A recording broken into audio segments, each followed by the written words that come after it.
Hey everyone, this is Rob, Hey, Michelle. and welcome to Bunebape, your weekly podcast and everything you need to know about old school RuneScape. All right, so this week up on the docket, of course, as always, we're going to be starting off with any account updates and just updates in general that we might have, including videos and other video games and stuff like that. And then we'll be going right into some really Pretty really exciting exciting, updates. yeah, really exciting updates, honestly, with the first one being a little less exciting in my opinion, but still for anyone that is participating is very exciting for them, I'm sure, which is the 12th annual Golden Gnome Award. So for anyone that doesn't know, this is where you vote for all of your favorite content creators in the OSRS space. So we are not on there yet again. I mean, What's I up didn't with even that? try to get No, I'm just kidding. nominated. No, that's not a surprise to us at all. But Actually, quite a lot of people that we know of. And like some yes. people that we've met in real life too. So that's pretty cool. Yeah, so we're going to briefly go over that and all of your options for voting and all of that stuff.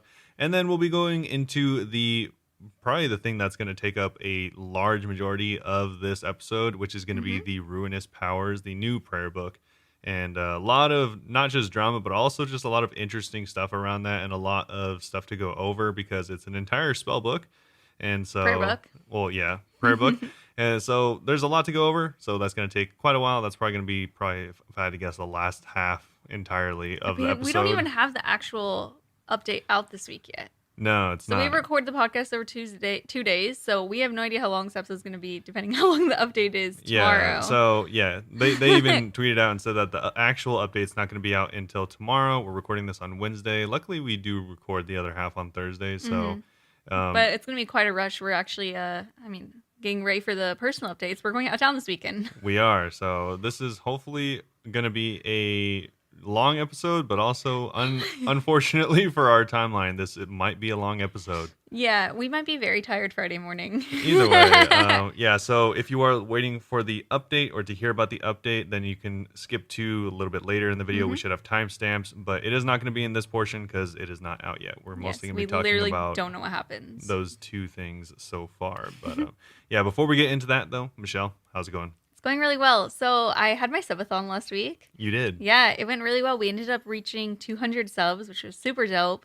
So I did a bit of PKing. I sent an Inferno attempt. I actually got my new personal best at Inferno again. My previous was wave 13. I made it to wave That 14. was really close to 60.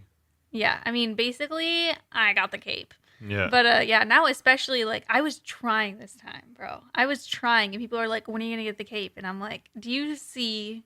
You clearly missed my struggles because that is so hard. Like I don't get it." Yeah. To be fair, I've never watched a video on it. I just read some of the wiki and sent it. Well, yeah. At least you're not studying the hardest content in the game before you do it. Yeah, I mean, I'm not really grinding it, so I don't want to study it unless I'm really gonna commit. Yeah. Yeah. Yeah, but yeah, so that went pretty well. I mean, that was kind of exciting that I was able to make that.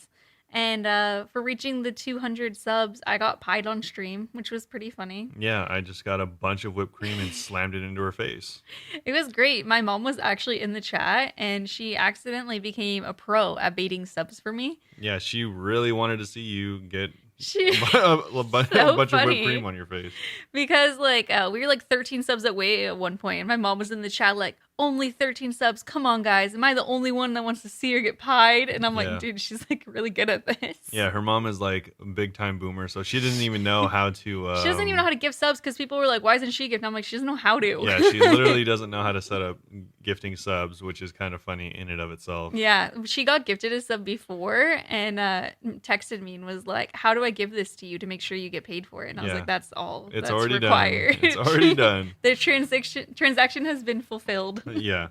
So that was But, pretty funny. Yeah, no, it was pretty fun. I ended up streaming for like 17 hours. I set the cap at 15. I just kept streaming because Robert was going to be home soon anyways, and I was having fun. So we just kept going, and then we ended up reaching that goal. So it was pretty cool. Yeah. Also, I was wondering if anyone wants to put any input in this because, like, I've been wanting to ask people: are people that watch, like subathons and stuff like that, are they more interested in the length of the stream or more interested in the milestones in the stream? I wonder that too. Because Yeah. I feel like the milestones are more exciting. Yeah, I mean I do as well. Obviously, if you have both, then that would be ideal. But like, But I don't want to do a 24-hour again. yeah, It's just like so messed up my sleeping schedule. Like I don't want to do that again. yeah, especially for someone that's as small as you, it's hard to stay up that long. Says the little mouse. Okay. Anyway, but yeah, it was a lot of fun. I enjoyed it. It went really, really well. And I was still, I think it was actually like 202 we got. So I still did not quite make it to the Sprite, the Sprite Challenge Redemption The round. Sprite Redemption. I did that before, and it's basically you chug an entire bottle of Sprite without burping. I spent 20 minutes nursing that Sprite and never even finished it. No. And I couldn't burp. I just felt sick all night, and I could not physically burp. It was awful. Yeah, that's. But really now I weird. feel like I could do it. I feel like I just have to chug it. I didn't chug it, and it was cold and it hurt my throat. So I'll do it again someday. Yeah. I need to redeem myself. I was gonna rehash this meme that I saw, but I feel like doing that on. What are you rehashing memes through podcasts? Exactly. I was like, when I you're don't- not looking at the meme is the I don't, funniest thing you could do. I don't think that translates really well, so we'll just move on. But You're actually me whenever I try to tell jokes on the stream, and I'm like, all right, maybe this isn't that funny. no, exactly. At least I caught myself before I went into it. Like, no, this I is, go full in, and then afterwards I'm like, I'm sorry, you guys. and I'm like, this is definitely not radio talk. Like, this is not what you want to hear. That's but so funny. what else did you get into? I was doing a lot of TOA this week. We saw a couple purple splits. So we got a Fang that was 12 mil each. We also got a mask that was 12.5 mil each. Not too bad. I also did a couple of chambers this week during the subathon. Chambers of Zarek. Yeah. Wow. So the goal was like supposed to be mass chambers free for all, and then mass corp free for all. Corp, no one got anything. So there was a twisted buckler that someone got, and basically I couldn't get a group of mass people, whatever, a huge group to join. So I combined forces with Ellie to stream, and we went like 9 of us, and there was like 3 people or 4 people from our stream. Nice. And us 4 had a secret alliance that were like, all right, we'll split if we get anything. Oh, that's funny. Yeah, so I got 4 mil from a buckler. Wow. Okay. I wanted to do the free for all, and then That's really cool. Ivor and Bally were like, should we split? And I was like, fine, we split. Okay. Wow. But anyway, it was a lot of fun. The subathon was so much fun. And most importantly, last night I got the Guardians transmog. Oh yeah, that was actually surprising. Yeah, it was very random because I think that's the first time that I've like earnestly tried was last night. Yeah. Well, since I got Caffrey. I've sent it before, like thinking like, oh, maybe I'll get it, but That was definitely by far the fastest of the transmogs so it felt far. the least stressful too. Yeah. Yeah, because I was like staying fairly calm and composed at the end. I mean, Calm and composed. Yeah. yeah, isn't that right? Composed. Composed. But yeah, no, it was really cool. I went with Doofy. Shout out Doofy. So now all I have is Akka left, Yeah. which is going to be a longer grind, probably the longest. I think you really build up Akka in your head. He's not a hard boss. So what makes Akka hard on the pet transmog Is the butterfly. We all know. No, it's because I haven't tried all of the Akka invocations on at the same time, but there's one double treble that it does the memory puzzle while also doing that black orb thing. So Yeah. it's like mega hard to not take damage. But I'm gonna learn how to staircase. Yeah. Doofy's gonna teach me how to staircase, which basically means that you just walk in your own corner during it. Well, I'm telling everyone Oh, else. sorry. I thought you were trying to explain to me. I'm like, I've seen this happen many I times. was saying it to the listeners. You're like, yeah, I know. Basically, you can skip the entire memory phase by just like walking in your own corner slowly. Yeah, maybe you It's can gonna take some ask, practice, I'm sure. Maybe you can ask Clone as well. I've seen Clone do it on the Mhm. stream a lot. Purple Clone, they're also a streamer. You should check them out. They're a gamer. They're a Yeah, super gamer. they're a high level raider. So Yeah, I've gotten every pet transmog with a different person now. So I'm like, oh, maybe I'll be like, Clone, would you like to go with me for Akka? Yeah, I was watching Purple Clone actually just the other day, and they were doing exactly that. And I Dude, think they're they so were doing good. like 450s or 480s just like by themselves. Absolute gamer. Yeah, I went on a raid with it was Dadding, Ilado, Skatizo, and Purple Clone.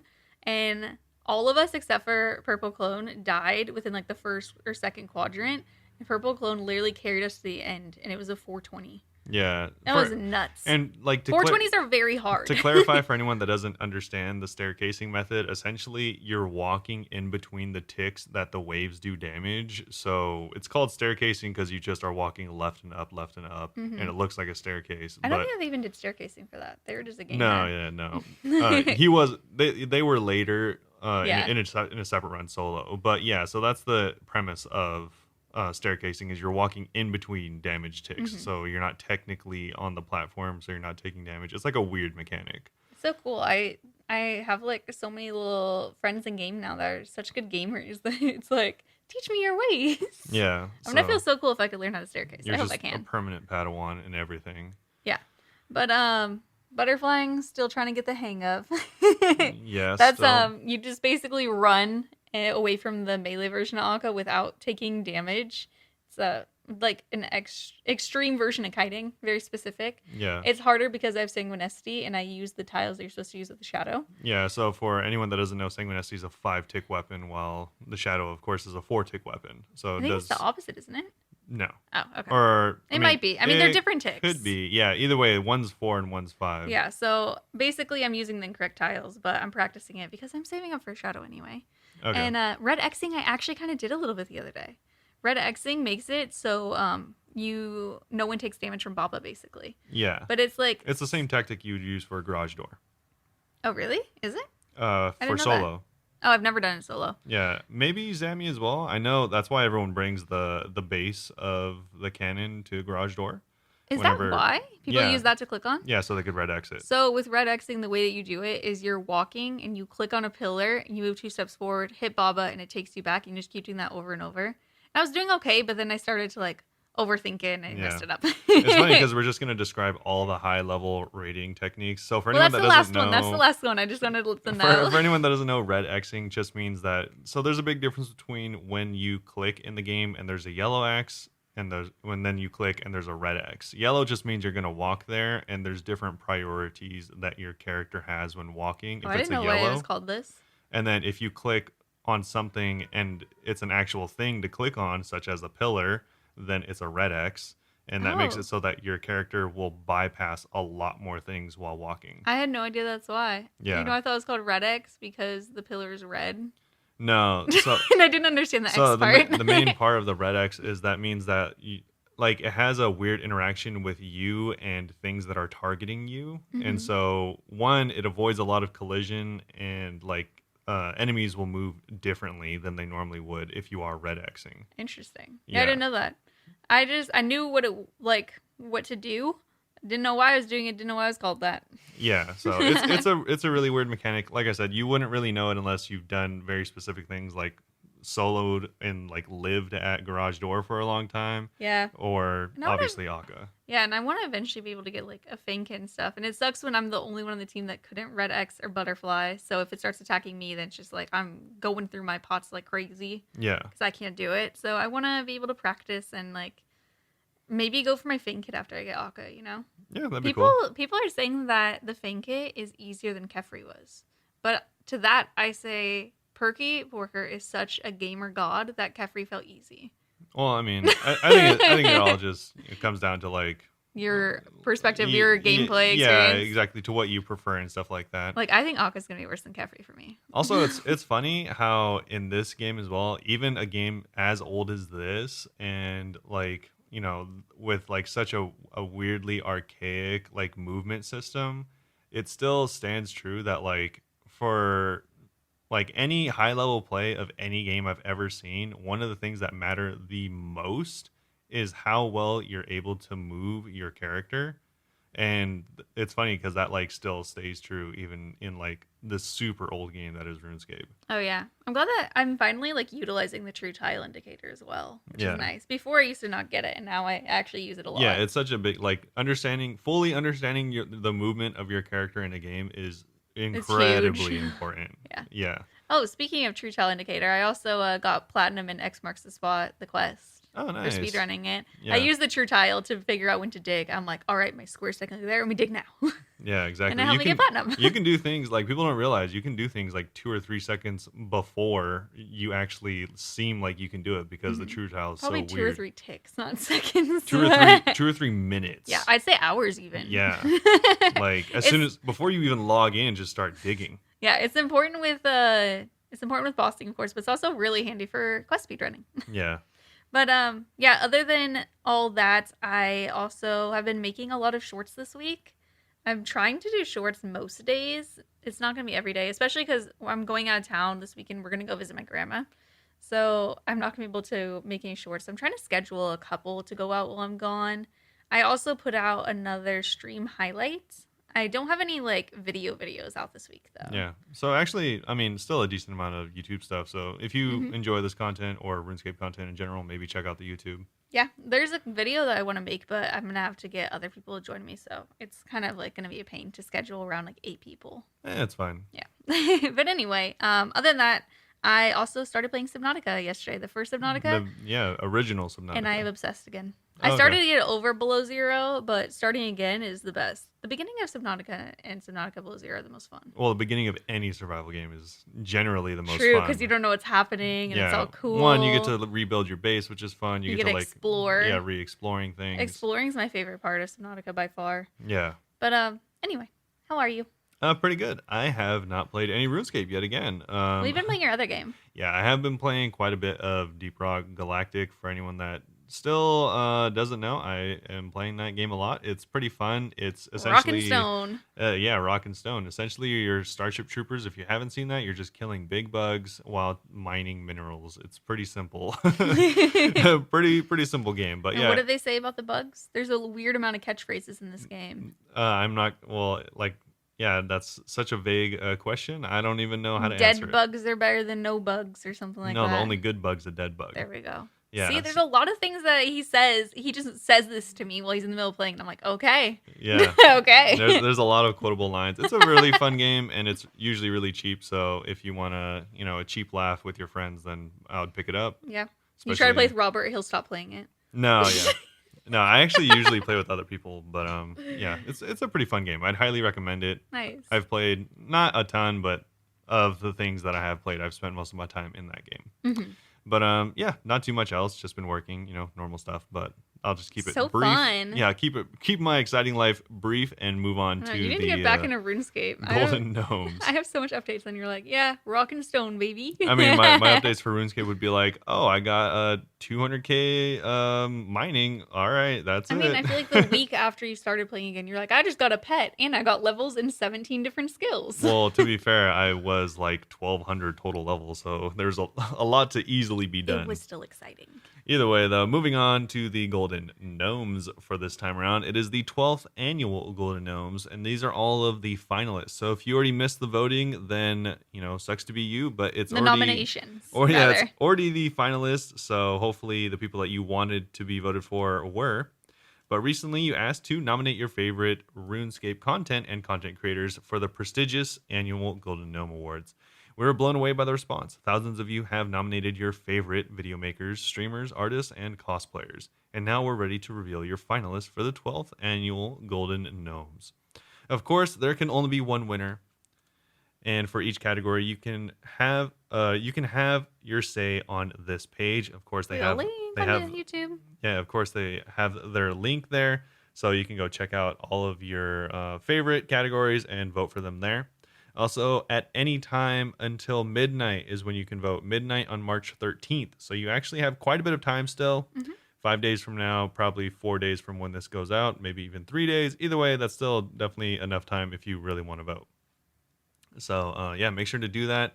And they will have the award ceremony on Twitch at 1700, I'm guessing GMT. They don't say. But presumably. Yeah, presumably GMT on Friday, March 24th. So hopefully everyone's going to be there if you want to check out who wins. It's like I said, it's not a big deal for a lot of people, but for the people participating, I'm sure this is definitely pretty meaningful for them. Yeah. So first up is the best new old school RuneScape video creator. Nominees are Hebox Jong. Yeah, Hebox Jong. Hebox Jong. They got really popular because they're one of the people doing the speed run to Maxcape. Oh, cool. Okay. Then Reese, Idol, and Jeoparite. Yeah, we're almost certainly gonna say some of these names wrong, or at least I will. Reading people's usernames out loud is so funny. Yeah. Always. And then we have the best old school RuneScape video creator. These are some of the veterans in the space, and the nominees are going to be Solo Mission, Framed, Jimmy, and Limpwort. I really, personally, have been a fan of Limpwort's content. Honestly, hilarious whenever they come out with a new episode every like 7 months because their grinds are so ridiculous. Next up is the best OSRS video. The nominees are The Best Day on RuneScape, Gilner Games number 9 by Soup RS. Last Alive in RuneScape wins $20,000. OSRS Battle Royale 4 by EVscape. These are the people that pay $0 for RuneScape by Jimmy. We raised $50,000 for charity with a death game by Hanani.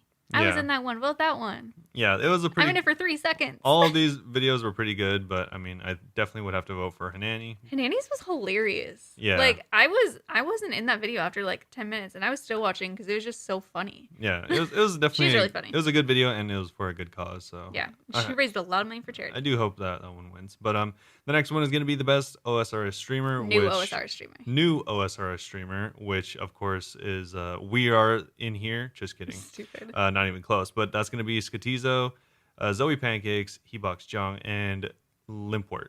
Which is funny because I thought Zoe was more of a veteran in the space. She but, is, but I think she popped off a little bit last year is what they mean. Oh, okay. It's kind of like, like in music, they'll be like best new artist and someone that you've heard of before because they just became like really well known. Yeah. And Skatizo technically didn't start until this year. I was going to say, Skatizo actually didn't start until like a few months ago. Yeah. I think that a lot of people are just voting...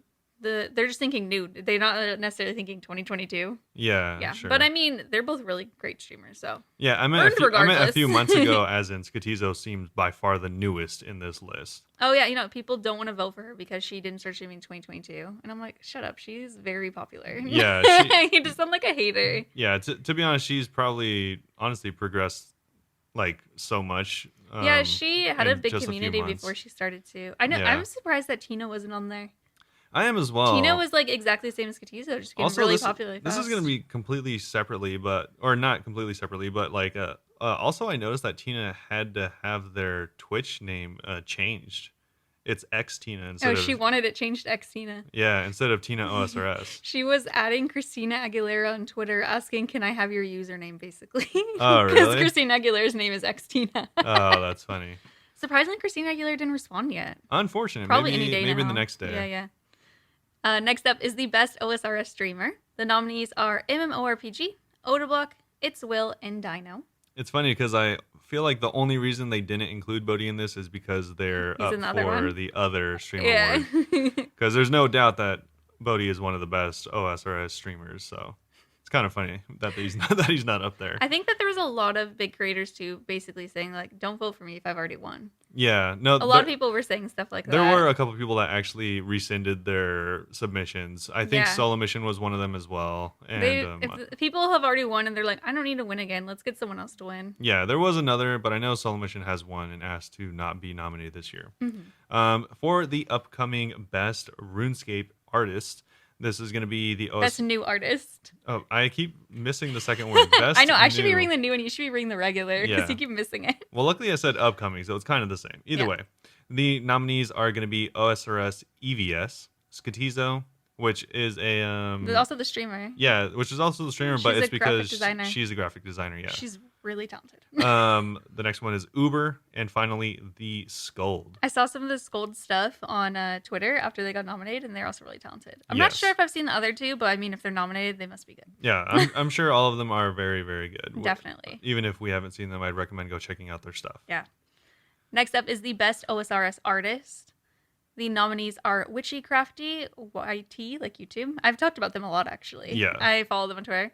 8sat, Hootie Tootie, and Volcaban. Yeah, I've actually almost heard of all of these. I have heard of all of them, yeah. Yeah. All well known. Definitely really cool. I think for that one, Witchy correct me if I'm incorrect, if anyone knows. I think that I saw them tweeting saying like to vote for someone else because they've already won. Yeah, I think. Or it Well, might have been for the next category if they said it. Because they are yeah, nominated twice. that makes sense because Witchy's already been around for a long time, so I could definitely see that. Mm-hmm. But on top of that, they have the best old school RuneScape artist creation. So these are just little magnificent creation captures, some of the special favorites about the game, but only one can receive the golden gnome.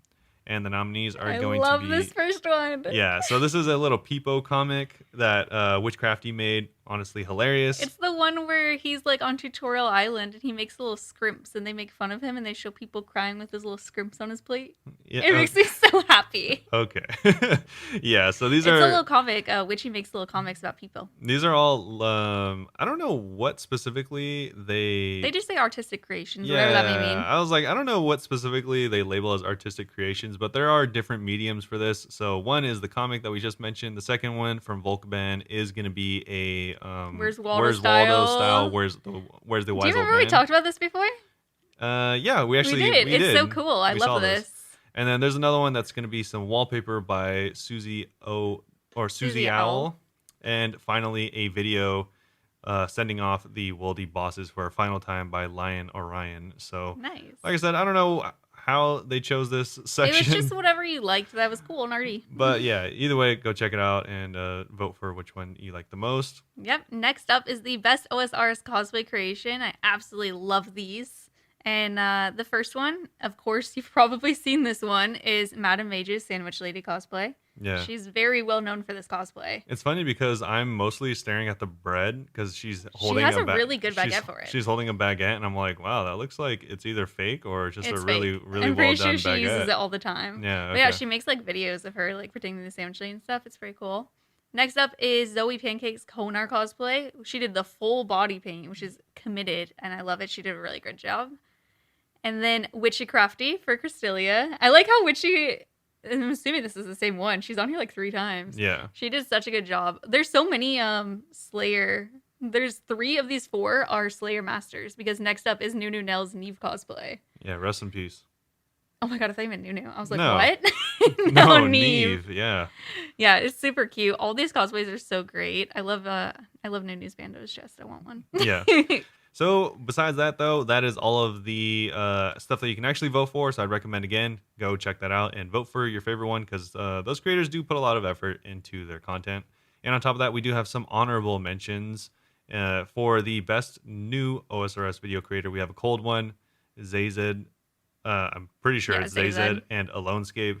Of course, a cold one is like one of the best players in the game. Just started making videos recently, though. Best OSRS video creator honorable mentions go to Hanani and Jeffrey. And the best OSRS video is going to be the best OS gear progression guide for all styles, increase melee range and magic DPS efficiently, which is the longest name The ever. longest title, but apparently it's a good video if they got an honorable mention. Yeah, this was made by Chaos OSRS, which is a longtime video creator. Actually, some really good videos, so I'd recommend checking those out in general, even if it's not this one. Best new OSR streamers, they mentioned Katarina, No Monkey RS, they mentioned Tina, X Tina, and Chaos OSRS. And we also have the best OSRS streamer, which is going to be Foe. I'm really surprised Foe wasn't up there with the the top 4. Tasty Life, Flutton, as well as Skill Specs.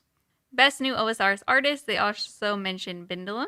Hopefully I'm saying that right. And speaking of Bendulum, we have best OSRS artist, which includes Crumb as well as Bendulum. If you get mentioned as an honorable mention twice, you should just be a nominee. Wow.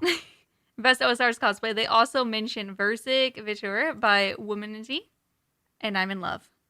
And we looked up the cosplay. There's a link. It's really good. Yeah. So those are all of the finalists. Make sure to, again, express your interest in each one, and hopefully your favorite wins. Yeah. But I don't know who to. I don't even know if I'm gonna vote because I don't. There's some categories I don't know who to choose between. I guess Yeah. I could just not vote in those ones. Oh, okay. But, Well, I like the cosplay one. I can't choose a favorite cosplay. Be real. yeah. So hopefully you find something you like and vote for it.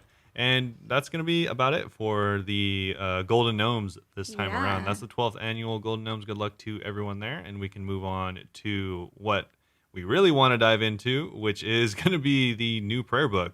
So for anyone that hasn't read, unfortunately, they did have a Ruinous Powers blog that came out right after our last podcast aired, which was on the 3rd. Unfortunately, well, I guess luckily we didn't cover that because Yeah, pretty it's much already all been of changed a that's lot. yeah, pretty much all of that is null and void at this point. They've Yeah. made drastic changes as of I think today, which is the 8th. They came out with a brand new set of blogs and polls for the Ruinous Powers. So essentially, like I said, the poll from the 3rd that we didn't go over, really none of it actually matters. So that's totally fine that we didn't Yeah, cover it. so we're just going to skip immediately to the Ruinous Powers updated poll blog. Yeah, if you want to see the original polled skills that we will likely be referencing a couple times, then you can check out the old blog from the 3rd. But like By I said, skills, he means they were skilling prayers. And they yeah, have all since been removed. yeah, Spoiler. there was quite a few prayers. They went over all of the original prayers in the original blog, but I think it would take up way too much time and be way too wordy if we went over all of those as well as all of the changes because like I said, a lot of it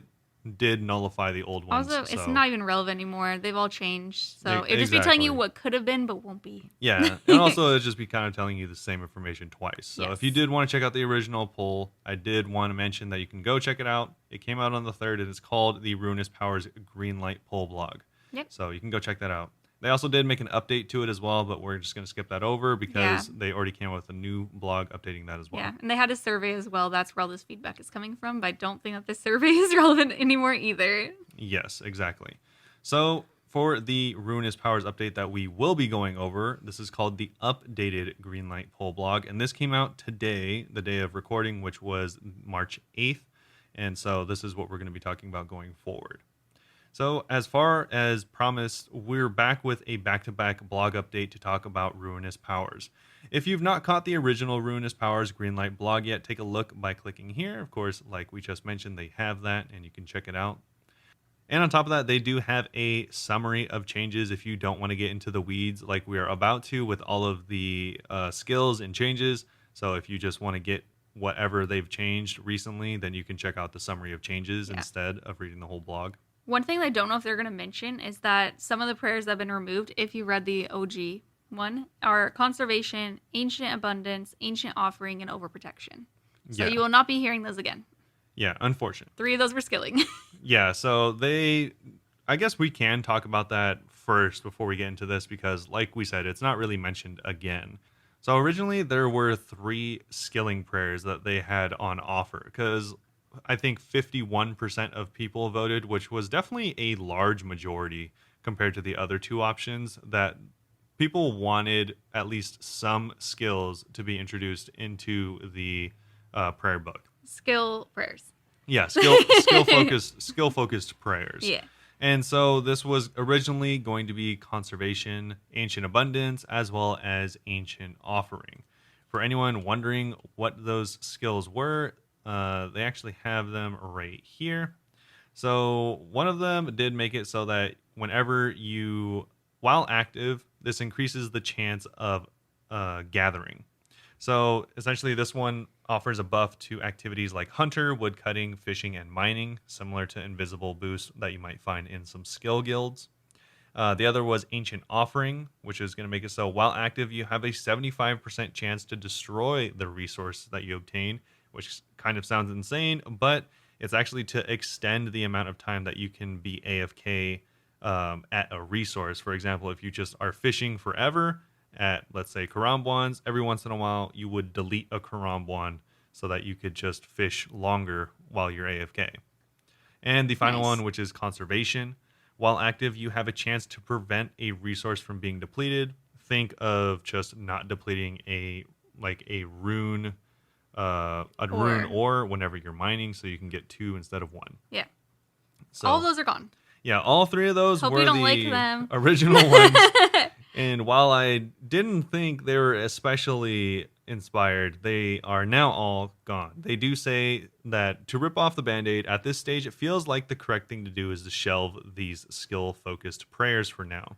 A large amount of community feedback and the survey we shared with you yesterday point to there being support for skilling prayers, but that the Ruinous Powers don't feel like the right home for them at this stage. It could be the case that these and others make up for a standard prayer book expansion down the line, or help form the basis of a set of prayers dedicated solely to skilling. Hmm. For the time being, though, we don't have confidence in what we're offering on the skill front and or for the skilling front, and many of you feel that they'd be better placed elsewhere. I still wish that they were in there. I wish they're in there, and also I think we should talk about the problem that this survey that they just mentioned kind of brings up. Because one is that neither of us really knew about the survey. Yeah. So, because everyone voted, 50% of the poll said we want skilling. Yeah, it was like 51% of the poll said we wanted some skilling. And then the other two options were either a lot of skilling or no skilling, and both had around 20 something percent. Mm-hmm. So it was a large majority of people that wanted at least some skilling. And then this survey. But then the survey just kind of one-upped it all, and they decided to get rid of it. Yeah, this survey that they came out with that wasn't in game. There was no. I didn't know there was a survey. There was no poll, and this survey that just randomly was on a news post, then essentially just superseded that, and so now there's no skilling in the poll at all. Yeah, which is definitely really annoying. I think they should have at least put it in the game as a poll.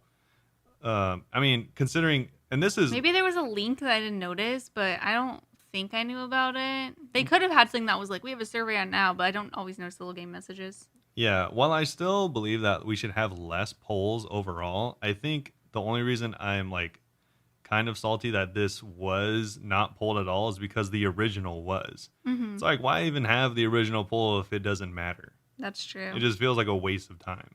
Yeah, and I thought that those were actually pretty good ones. Yeah. I liked them. Well, I thought all of them except for the one that makes it more AFK. Oh, I thought that one was actually really good for it because it kind of goes with like the give and take of this, is that you're sacrificing your harvestables, but you're getting to stay there longer. Yeah. It kind of went with it for me. For me, it just sounds like a lame game concept. Where it's cool. like, oh, you can play the game less by doing this. Yeah, that's why I like it. Yeah. But besides that, even regardless of how we felt, it's like they said that they didn't feel like they could offer good enough skilling options. It's like, why even have the poll if you don't feel like you could do a good job at doing what the poll says? That's really weird. That'd be like if your poll was like, oh, invent this new area. Everyone's like, yeah, invent this new area. They're like, actually, this area sucked. So we just are not even doing it at all anymore. Like, they maybe shouldn't have pulled it yet. Yeah. It's like, until they'd thought of some stuff. But I guess if you don't think you could do it well, then just don't even offer it. That's like their new way that they want to do it, is they don't want to really come up with ideas until after a poll, so they don't waste time. But it's funny because they ended up wasting time anyway. Yeah, that'd be the same as being like, all right, do you want this ice cream or do you want cookies? It's like, ice cream. All right, cool. We actually don't have ice creams. Yeah, we didn't think that you'd want it, so we didn't get it ready. So you're just gonna get this other thing, which is not even close to what you wanted. You get broccoli. Yeah. It's just like, it's just really weird. It's just a weird thing. But I thought I'd at least bring that up because I know someone's going to talk about it or ask about it. But yeah, so there's no skilling in this new prayer book at all. It's a bummer. Yeah, and also I wanted to bring up the survey because I also thought that was kind of like a backdoor. He was not happy about it. That even just reinforces, a lot of people are like, why even have polling? And this is not just this current problem, but like, why even have polling if you're going to either word it in a way that really benefits you or just supersede it whenever it benefits you, which is what happened here. Exactly. It's like I said, I don't like polls, but also just don't waste my time with them if you don't really care about them. Yeah. But moving on, we'll talk about the prayers that are staying but have been changed a little bit. So first up is Gambit. The OG version of Gambit was an overhead offensive prayer that increases your accuracy with all combat styles by 1% per 3% missing hit point. So on their update, they say, Gambit was part of our initial proposal where we tried to lean into the risk versus reward element and deliver on some of the low-life mechanics that we've seen some players ask for over the years. Also, they're calling you guys low-lives. That's so messed up. Wow. So messed up. However, in tandem with Vindication, which we'll talk about, many players felt they'd be spending too much time camping, very low hit point to extract maximum value out of the book. We also saw many players arguing that sacrificing a protection overhead to make use of Gambit is risky enough as is, since trying to use it at the wrong time will result in some pretty hefty incoming damage in many places. Yeah, so for anyone wondering, like she said, Gambit increased your accuracy based on your missing health. So it's kind of like a Darox. But you're stronger. It was exactly like Derek's, except it didn't make you stronger. It just made you more accurate. And you didn't have to wear armor. Most importantly, it's an overhead. Mm-hmm. So you can wear whatever you want. No, it's... Oh, is that not what you meant? An overhead means it's not... You can't have a protection prayer in addition to it.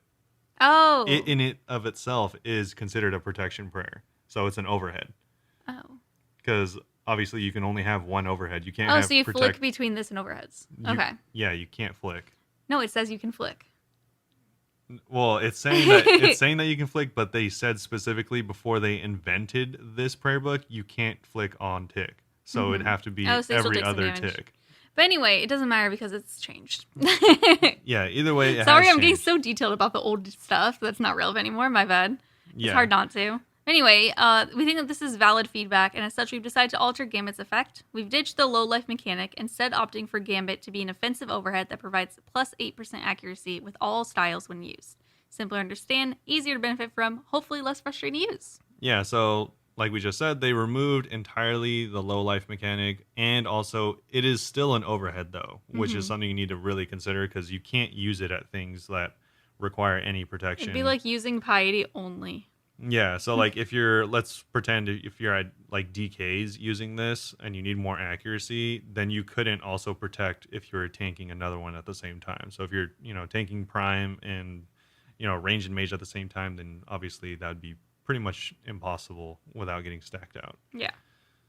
And also a quick thing about the next skill, which is metabolize. They go into quite a bit of explanation for how it'll work, but essentially it just makes it so that originally it read that you could, like, the way I took it and a lot of people took it is that you could eat faster. Yeah, so it says eating delay is reduced by 0.6 seconds while active.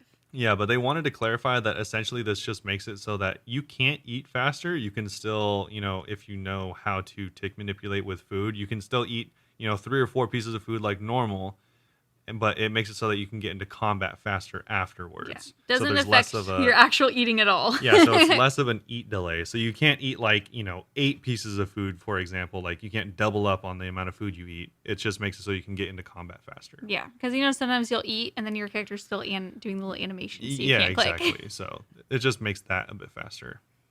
Next up is Rebuke. So the original Rebuke said it reflects 15% of damage taken, but increases damage taken by 25%. So the updated version, they say 25% additional incoming damage when you're already giving up a protection prayer is a lot. Many of you pointed this out. We agreed, so we've reduced this number to 15% for the time being. This still gives you potential for some vengeance procs with a little more punch, but slightly reduces the odds of you getting absolutely obliterated. Still high risk versus high reward, but with a little more balance thrown in. Yeah, that's a good one. For anyone that still hasn't fully read this entire prayer book, a lot of it has to deal with give and take. Exactly. That's their whole theme. Yeah, that is literally the entire premise of this book. And so we also have Vindication. So Vindication is one of the ones that they thought paired really well with the previous prayer that we talked about, being Gambit. But they have made some tweaks. So originally, whenever your health was reduced below 10% of your maximum HP without taking fatal damage, Vindication would heal you for 15% of your prayer level, so kind of like a redemption.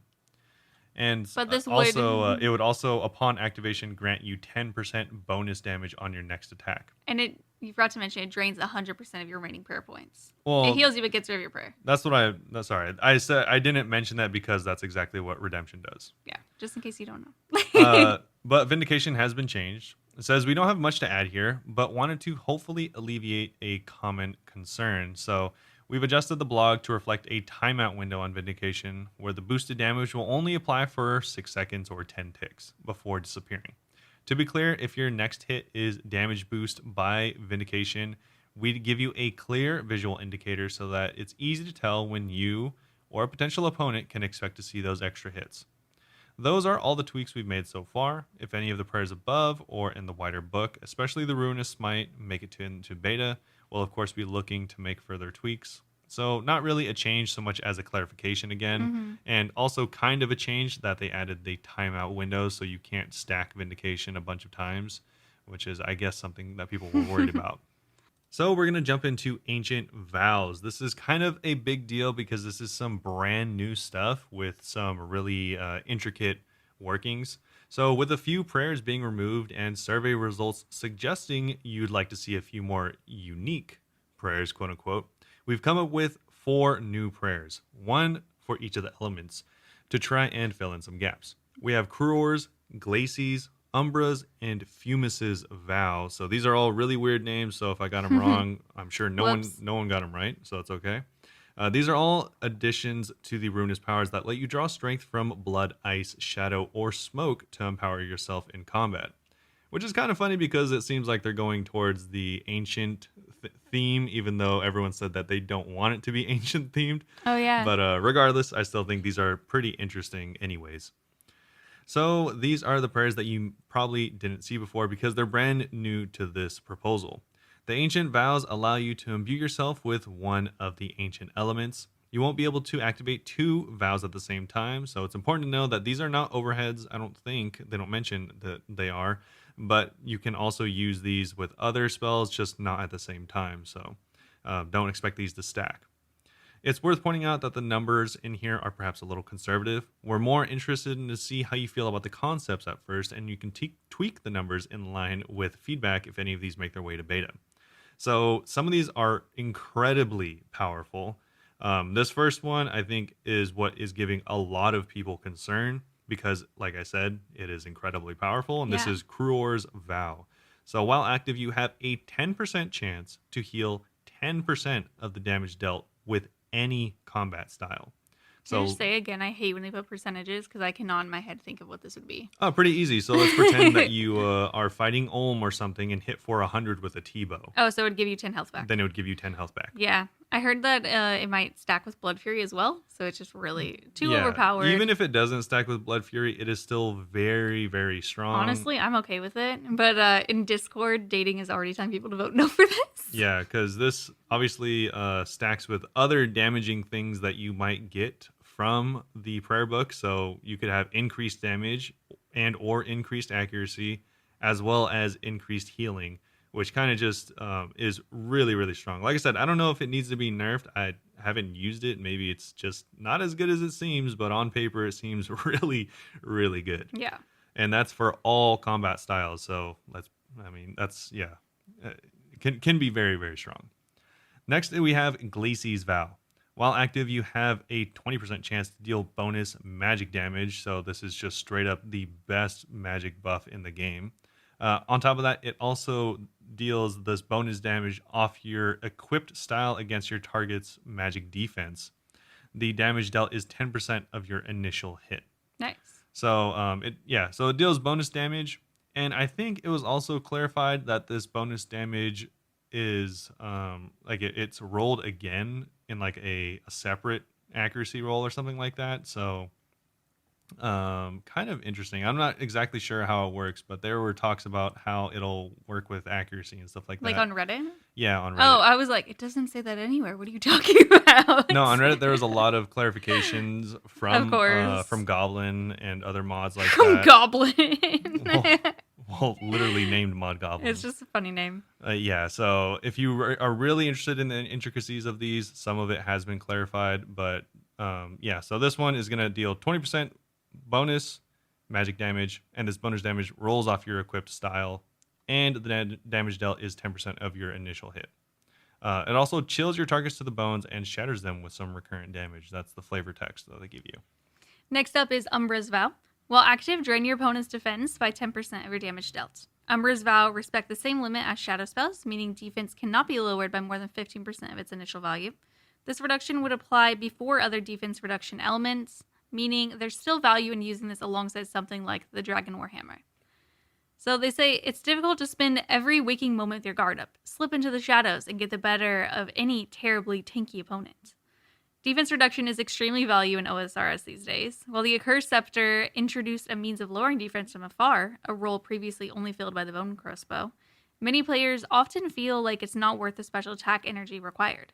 If you're able to pump the damage out, here's a reliable way of knocking those defense values down, albeit with limited effectiveness compared to staples like the DWH or Bando's Godsword. Yeah, that's good, because I was actually thinking to myself if it would stack with other ones, and it definitely says it does here. And on top of that, it is pretty interesting, the implications of having the ability to decrease defense without an Without going to item. shamans, this is good for irons, right? Well, not even just going to shamans, but the BGS Well, I mean, you or don't have to grind anything. weapons. Yeah, anything. Well, I mean, to be fair, it they is very were. limited. Well, no, they're also saying that these 4 would drop after the quest, probably similar to Prayer Scrolls at Chambers. So you'd Yeah. have to grind, but if you don't want to go kill 5,000 shamans, you can have a lesser version of that. Yeah, no, for sure.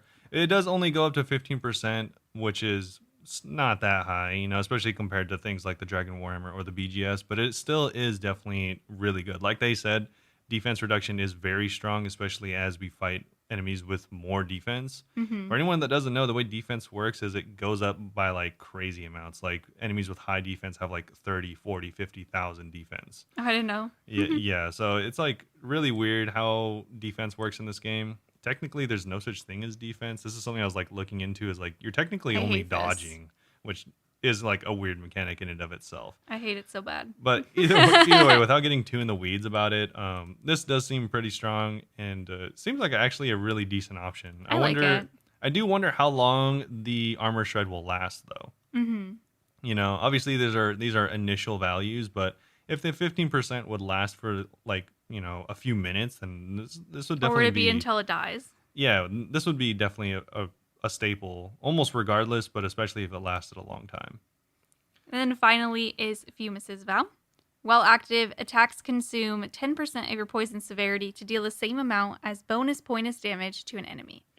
I think you said bonus pointless damage, but it's Poison damage. bonus poison damage to an enemy. That was the worst sentence ever, I swear. So they even say this one's a little confusing and perhaps best illustrated by an example, plus a look at how poison actually works in OSRS. So they're going to use a Hydra's poison pool for an example.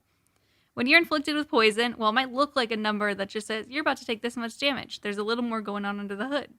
So the example, Hydra's poison pool will inflict you with poison severity of 30.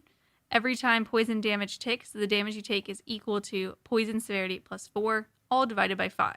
So you take some damage, your poison severity decreases by 1, rinse and repeat. In this example, the poison that these pools inflict you with will deal 6 damage, since 30 plus 4 is 34, divided by 5 is 6, and they round on to 6. With Fumus's Vow activated, your next attack after being inflicted with this poison will deal 3 additional damage and reduce your poison severity to 27. So ultimately, what we're driving at is perhaps being poisoned isn't all bad. And if Fumus's Vow, you can remove some of that poison more quickly while converting it to some additional damage output. Perhaps this one's a bit more unusual than the other vows, so let us know. Yeah, this is lame. Mostly because of the way they do poisons. So if this seems like a weirdly like confusing system, it's because it is. I mean, they even say it's confusing. Most poisons in other games works as, okay, this enemy is poisoned for 30 damage and it'll tick over 6 seconds, which means 5 damage a second. Pretty easy. 5 times 6, 30. That's how they get the damage. Well, so, is it not easy to just say that it's the poison severity plus 4 divided by like, 5? why do they have poison severity, not just damage? And then plus 4 divided by 5. Yeah, I Let's think be extra mathy in this. I think this is a cool concept. I think it would be cooler if they're all like how I was saying, where if let's say something is poisoned for 15 damage total, they'll take 15 damage over a period of time. I think it'd be cool if you could, speed that up and just make the ticks tick faster, or for more damage, and just remove damage from that total damage pool faster and just speed up your overall DPS instead of this weird system where it makes it so you'll deal more damage initially, but as the severity gets lower, you'll deal less damage later. So it kind of seems like it's less damage overall. They said they wanted to give us unique ideas. Yeah, I mean, And they did. It's definitely unique, It's and it seems not your favorite. yeah, it seems so convoluted. Like you're almost purposely trying to confuse people with how weird it is. Yeah, I mean, I don't care about it. Yeah, I don't know if I like it or don't like it because I'm confused by compared it. to the other ones, this one seems like the worst. But Yeah. obviously, I don't know how severity works. Maybe your severity from like a toxic blowpipe is like 100. In that case, it'd be really good. Mhm. So I don't know. But I mean, moving on from confusing is moving on to something a little simpler to understand, which is the Berserker Prayer. So Berserker is effectively Preserve if Preserve only worked for combat stats. While Berserker is active, your combat stats boost last 50% longer. And that's literally it. Look how easy it could be. Nice. Look how easy and beautiful it could be. But then Yeah. they do get a little complicated again, naturally.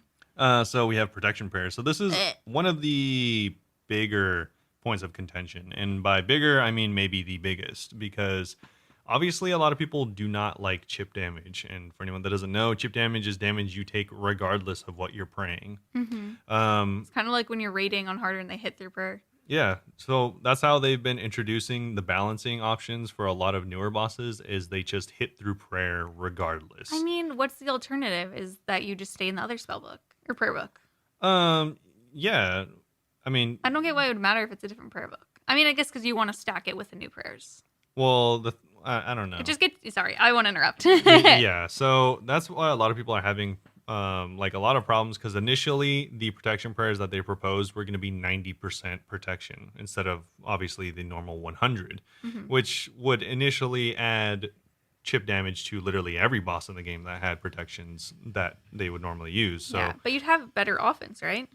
Yeah, so it would have better offense. So it does go with that give and take that they're doing, but a lot of people didn't like this concept because they just like being able to not take damage if they're a skilled enough player.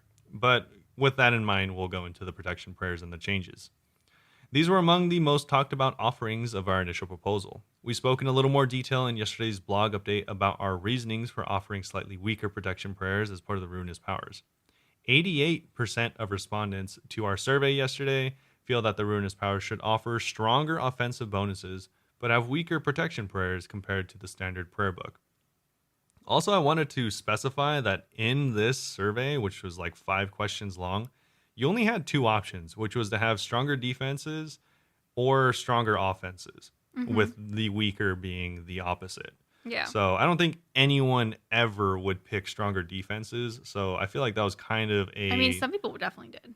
I mean, yeah, I guess so, but... but not much. I mean, like, between those 2 options, I feel like you might as well have just gone with this because it was like so obvious that kind of was one of those things that annoyed me because it's like, why even give the options if it's so clearly going to be this one? And it's like they worded it in a way that only 2 options were given. And I mean, they want to give you a choice so you can be like, oh, I got a choice. Yeah, it's not like a lot of people were just like, we want 100%, and that wasn't even an option to vote for, which was kind of like a really weird way to do it. I mean, you'll see they get into it a little bit more. Yeah, sure. But either way, so a lot of people, obviously 88%, would rather have stronger offenses and weaker protection. Whilst this is the case with our current proposal, it's clear that Dampen and Absorb missed the mark for many of you, which were, of course, the original prayers. And these prayers were pretty good. So Dampen were both our overhead prayers, for instance.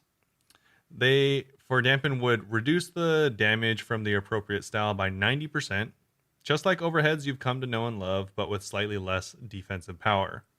Also, it's effectively, if you would have been hit for between 1 and 9 damage, you'll take 0, so make sure to keep that in mind. Or if you would have been hit for a 29, you'll take 2 instead of the 2.9, it rounds down to 2. So they're saying that... Just 90%. Yeah, so 90%. And also there are chances of you getting hit for 0, so they just wanted to emphasize that. And also there was another version called Absorb, and this one was also an overhead. Both of these did work for all combat styles, and it would reduce damage from the appropriate style by 100%, but it would drain your prayer points by 10% of the damage mitigated. So this is exactly like the original prayer book, but it would just take a lot more prayer to do it. Mm-hmm. So they did say that they are going to change these, right? Yeah, they have some alternative approaches to the overhead protection prayers. So the first one, approach 1, is Withstand.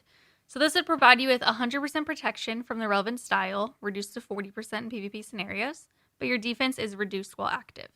This is a suggestion we saw crop up a handful of times that allows you the same complete protection you're used to in praying correctly, but leaves you far more vulnerable to attacks off prayer. It's worth noting that this approach would lead to more consistent damage in scenarios when you're tanking multiple damage types at the same time and leave you more susceptible to chip damage in encounters where you already take damage through protection prayers, such as Mudadial or the Hunlift, since NPCs are less likely to miss. Yeah, so this is just kind of like what I was saying, where you can protect 100% and it doesn't take more prayer. But I think this is actually a pretty good option because it does have a downside. Like they said, if you are, let's say, Mudadials is a very good example. You can't completely protect from Mudadials. yeah, or I guess kind of like, I mean, no one really does it too much anymore, but the DK is like if you are tanking, mage and ranged at the same time and you miss a flick, or in this case, you can't really flick as well, then, maybe it makes it so that you get hit for more off of Prime, which is kind of a big deal. So, yeah, I think this is a pretty good downside compared to the original one. Yeah. Approach 2 is called Deflect. So this would give you 90% protection from the relevant style, reduced to 36% in PvP, but you deflect 10% of the correct style's pre-mitigation damage back to the attacker. Wordy, we know. So for example, if an NPC is attacking with melee while you have Deflect melee on, if it hits you for 29, you'll receive 2 damage and you'll deal 2 damage back to the NPC. Deflect prayers proved popular with over 75% of you in our survey from yesterday, and we think there's an argument that can be made that they tie into take more damage, do more damage theming of Runa's powers. I actually like that one. Yeah. Yeah, if you're taking damage, you're dealing it back. I think that's cool. It's kind of like a low version of Vengeance. Yeah, exactly. So it's just kind of more recoil style damage.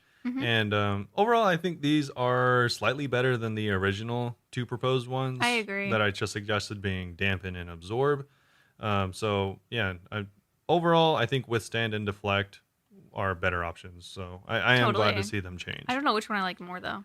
I think I like Withstand more because I also really hate chip damage. And if I'm protecting properly, I feel like I should be protected. I think there's already plenty of chip damage in the game, and it just would be annoying if it was just there all the time. Yeah. Or, I mean, obviously this is a more offensive style prayer book, so maybe I would just choose the standard prayer book in that case. So there's not really much in here that makes me think like, wow, I'm totally going to use this prayer book all the time. Yeah. I'm sure I will because like metas will come out and it'll become the best in some places, but in general, I'm just like, yeah, I'd rather just use my normal ones. Yeah, there are a lot of stuff we haven't gone over yet, and I don't know if we will go over it, but not saying that we're breaking here, but there is a ton of additional offensive prayers we're going to go over. So this is just some of it. This is them explaining their changes to the current Ruinous powers. Yes. And the next section is started by saying prayer scrolls. We saw a handful of questions from players asking what happens to items like Dex and Arcane prayer scrolls if prayers like Annihilate and Vaporize ultimately make it to OSRS. At this stage, this is a detail level above what we're asking about. We understand the concerns some of you have about circumventing prayers like Rigor and Augury, or feeling as though you might have wasted gold on a permanent unlock you're not sure you'll ever really use. Just want to make it clear that we've heard your concerns, and we'll bring this topic up in more detail in the future beyond the beta. In a similar vein, we know that some players are worried about the level of power being offered by the proposal for completing a single quest. While there's undeniably a large amount of power coming from the initial unlock, there will be numerous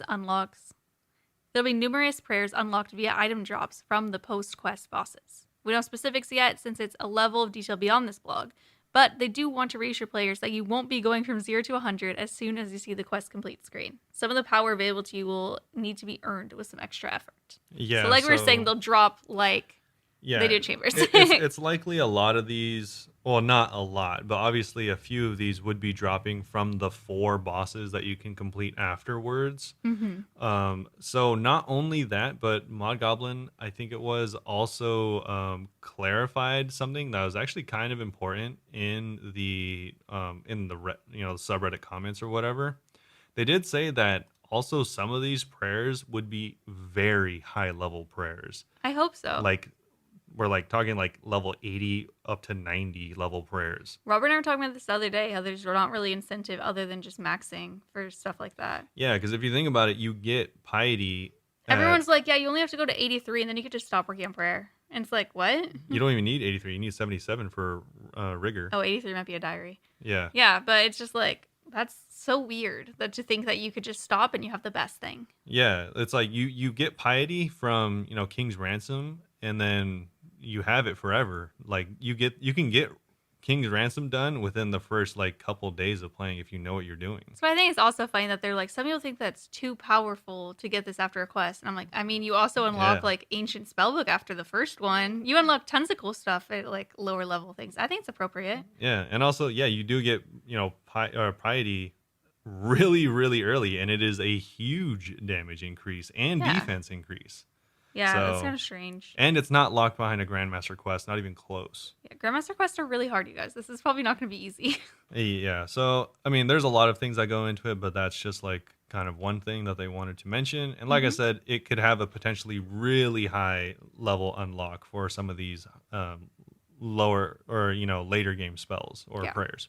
But anyway, moving on to all the actual prayers. We finally have made it to the full list, not just changes. Yeah, so they even say with all the changes so far out of the way, let's take a look at what the proposal is looking like now. So these are the Ruinous Powers version 1.1. Yes. And I'm sure that this will not be the last version. No. So they separate it into types of prayer. The first is protection prayers, which we've already gone over all of them actually, so we don't need to go over those again. Yeah, luckily.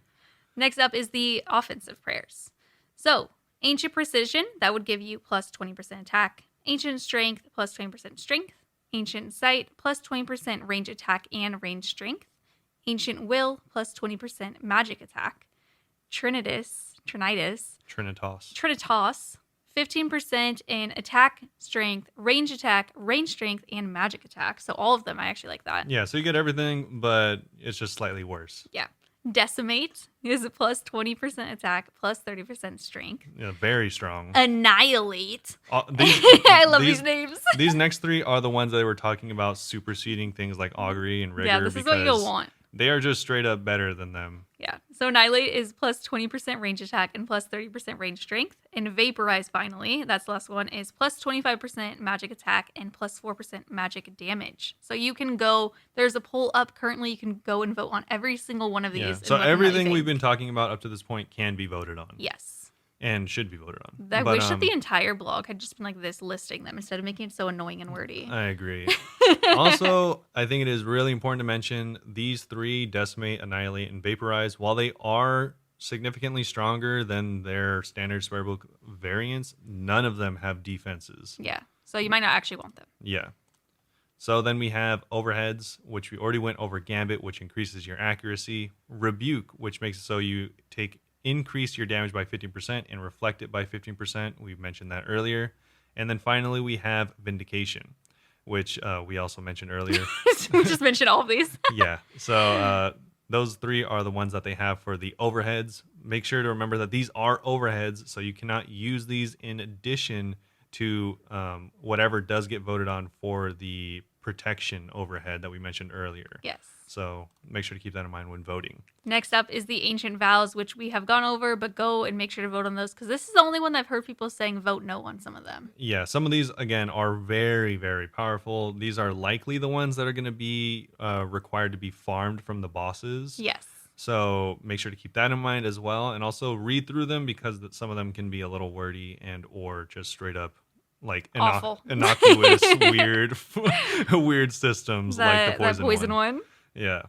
But as far as utility prayers, these are some of the more interesting ones that we haven't gone over yet. These are more utility prayers, and actually probably my favorite section because it's I was going to say, these sound the most interesting to me. the least controversial of the sections. Yeah. So we have Ruinous Grace. While active, it drains prayer points instead of run energy. Pretty simple. Very cool. If you want to run more, you can bring some prayer pots, which actually are kind of easier to get than stamina potions. They are, yeah. Next up is Ruinous Smite. While active, reduce both yours and your opponent's prayer points by 33% of your damage dealt. It's likely that this one could use some tuning and tweaking too. So we'll be keeping close on any feedback related to Ruinous Smite, especially if it makes its way into beta. Yeah, so this is kind of big because obviously regular Smite is not as strong, but it only affects the enemy, not you. Then we have Wrath. While active, damage or deal damage equal to 25% of your prayer level in a 5x5 radius around you on death. So if you're getting PK'd by a clan, just Yeah, so extra mess them up. just wear full monk's robes, like suicide bomb this clan. Oh my god. god. So, and hope yeah. that they don't have any food. Pretty cool. Next up, rejuvenation. While active, regenerate 1 hit point around every 20 seconds. This is much better than the original Rapid Heart. Rapid Health. So, but it is. They did say I think it is going to take a lot more prayer. Yeah. Then we have metabolize. Like we said earlier, it reduces the action delay, not the eat delay. They even specify here by 0.6 seconds or 1 tick while eating. After eating. So similar to preserve, must be active for some length of time, i.e. like 15 seconds before taking effect. So you can't like just turn it on and then eat, then turn it off immediately. Yeah. So you actually have to use your prayer. They even say that after this quote unquote wind up time, deactivating metabolize will reset your action delay to your weapon's attack speed or left unchanged, whichever of these values is greater. So eat food, get back to fighting more quickly, simple enough. We spoke about this one further in the blog, but just to reiterate again, metabolize being active does not mean you'll be able to eat multiple pieces of food more quickly than before. Can't wait for it to come out and people will be like, yo, you guys, you can eat like so much food so fast now. You can eat 35 sharks in 1 second. 1 tick. And finally, Berserker 2 and over, so combat stats boost would last 50% longer. Which is nice because I think Preserve is a pretty slept on spell. Yeah, I use Preserve all the time. I use it a lot for boosting for my achievement diaries. Yeah. So that is luckily everything. That was a lot. It was a lot. And if the first part really got you, worried about how complicated or annoying some of these spells might be. I mean, it has to be. It's a new prayer book. I'd recommend going and checking out the actual spells because like we said, they're each separated into their own subsection. It looks a lot better in the separated versions than in the fully, worded out multi-paragraph versions that we went through initially. Mm-hmm. So if, for instance, you're still worried about how the absorb or dampen mechanic might work, then I definitely go check out the protection prayer subsection because it has everything laid out there. There's also just a lot happening. There's so many new prayers. Yeah. Also, this entire time you just keep saying spells, and I just keep not correcting you. Yeah, because they kind of feel like spells, They but obviously do. they're not. But everyone I think hopefully knows what I mean. You can check out these prayers and see exactly what they do and vote on them because it's an entire spell or entire prayer book. Yeah. So make it's sure a to lot. read through it before you vote. Don't just go from what we're saying because I'm scared that we mess something up. Yeah, it's not. And this is kind of a big deal. It's not unlikely we skipped over something or aren't realizing the severity of something. Man, I wish you guys could see how much we were having to scroll back and forth between these 2 pages while we've been talking. This was very annoying. Yeah. So while this is cool and all, I'm still overall. What do you think about this prayer book? Would you use it over the standard? And do you think it fits in where it's supposed to? I think it fits in where it's supposed to. Trying to figure out myself, I don't think I'm going to use it until people start telling me like, oh, this is the meta somewhere. Because I'm so comfortable with what I'm used to. But I do think that some of them are really good. I actually really randomly like the utility ones.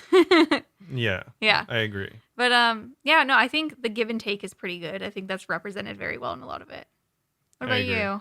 I overall agree. I think a lot of people were really, surprise, surprise. A lot of people were really, really negative initially. People are negative about everything in this game, though. Especially about the prayers and stuff like that. And a lot of people were like, oh, why would I ever use this, anywhere like over the standard spell book? And then in 2 months, they're going to be like, oh, if you go to Chambers, you have to switch this prayer book. Yeah. Just wait. I did want to mention that a lot of people while a lot of people were saying that on like the subreddit and stuff like that, there were a few like quieter voices I could see in the comment section every once in a while being like, I would actually use this at TOA, Chambers, TOB because the damage is so important and so much stronger than people realize from this prayer book that it's almost impossible to bring it anywhere or to not bring it anywhere, rather. I would just say a reminder for everyone to vote because it may seem like if you don't like these, that Reddit's making it seem like, oh, they're totally going to lose. But Reddit's just an echo chamber of the same people over and over. Yeah. So if you have an opinion on it, make sure to actually vote.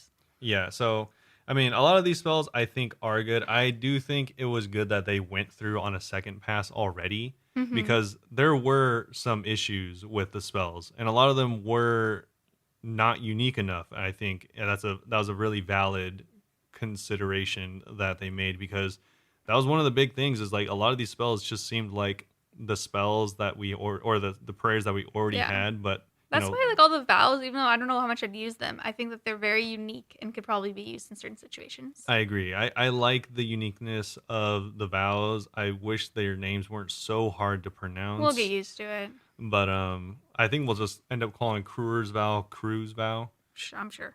and Glacier vow. Glacier Umbrella vow. Yeah. So Femur vow.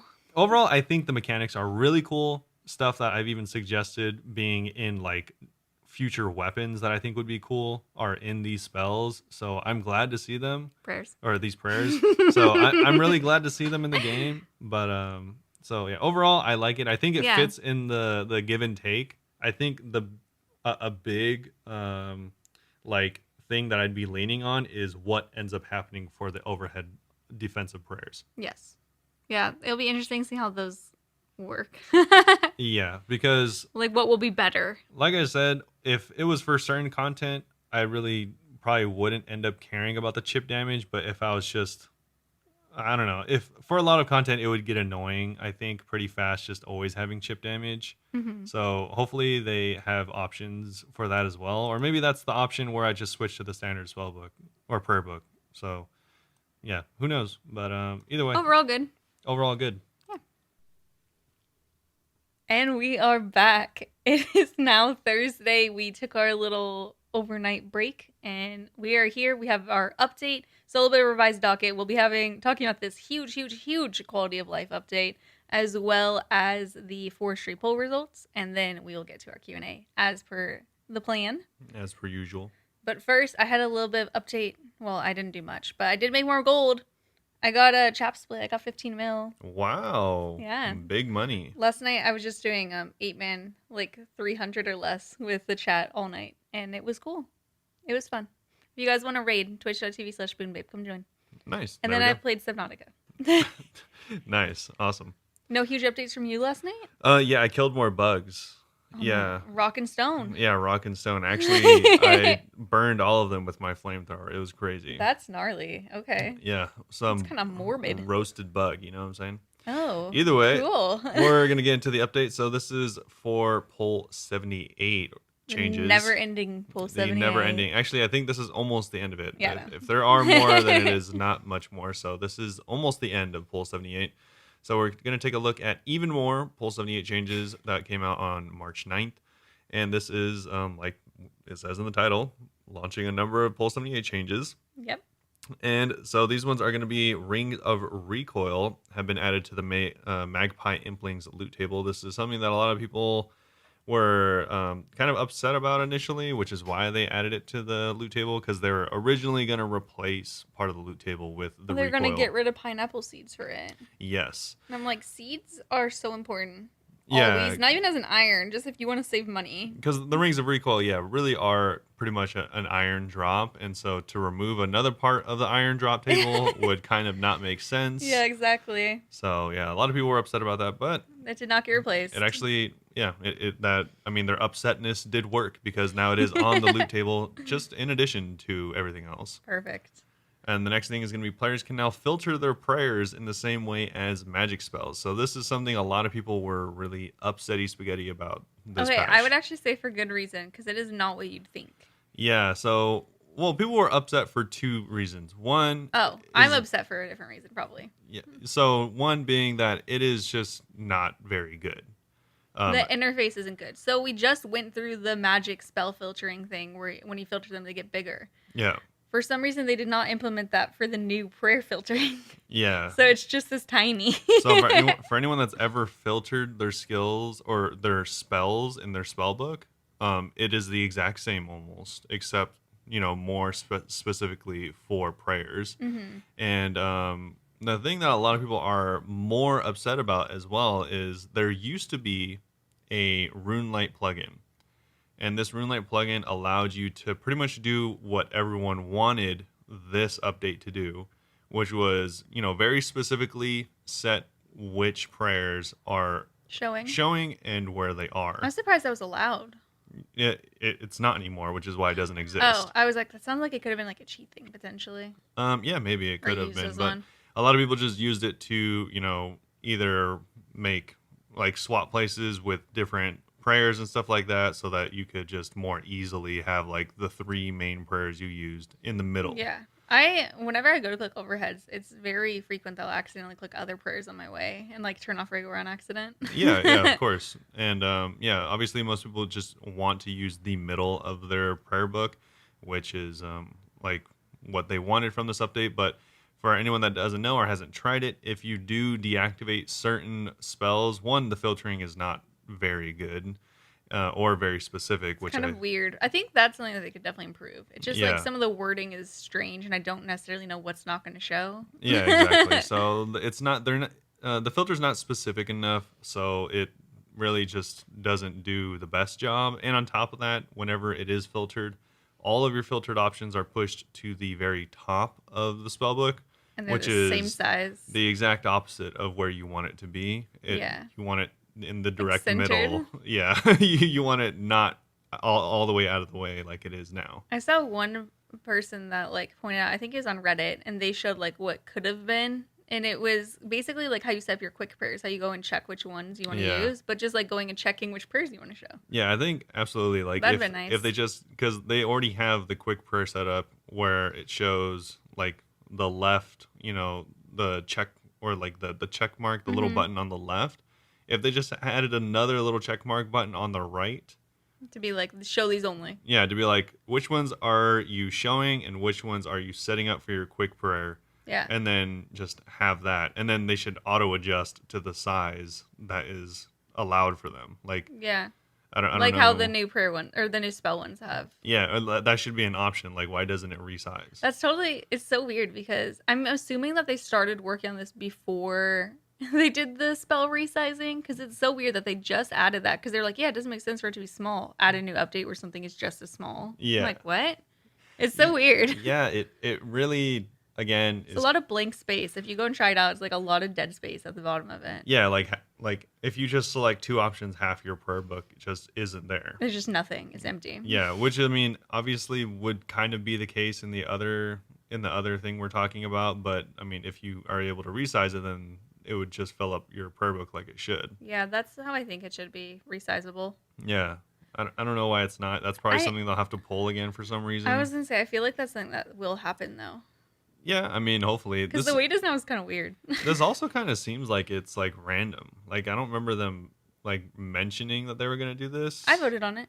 Oh, did they? Yeah, Oh, I it was on totally. the poll Okay, I was like, I totally don't really remember this, but that's probably just because because I thought this it'd was be forever I thought ago. it'd be cool because you wouldn't be. I mean, they did make it so you won't like if you have regular, you won't be hitting the lower tier version of regular if you filter it. But Some, again, like the way that it's sized and how it pushes up to the top, it just isn't the cleanest interface. yeah, some people were actually mad in the reverse of what you just said, Oh because gosh.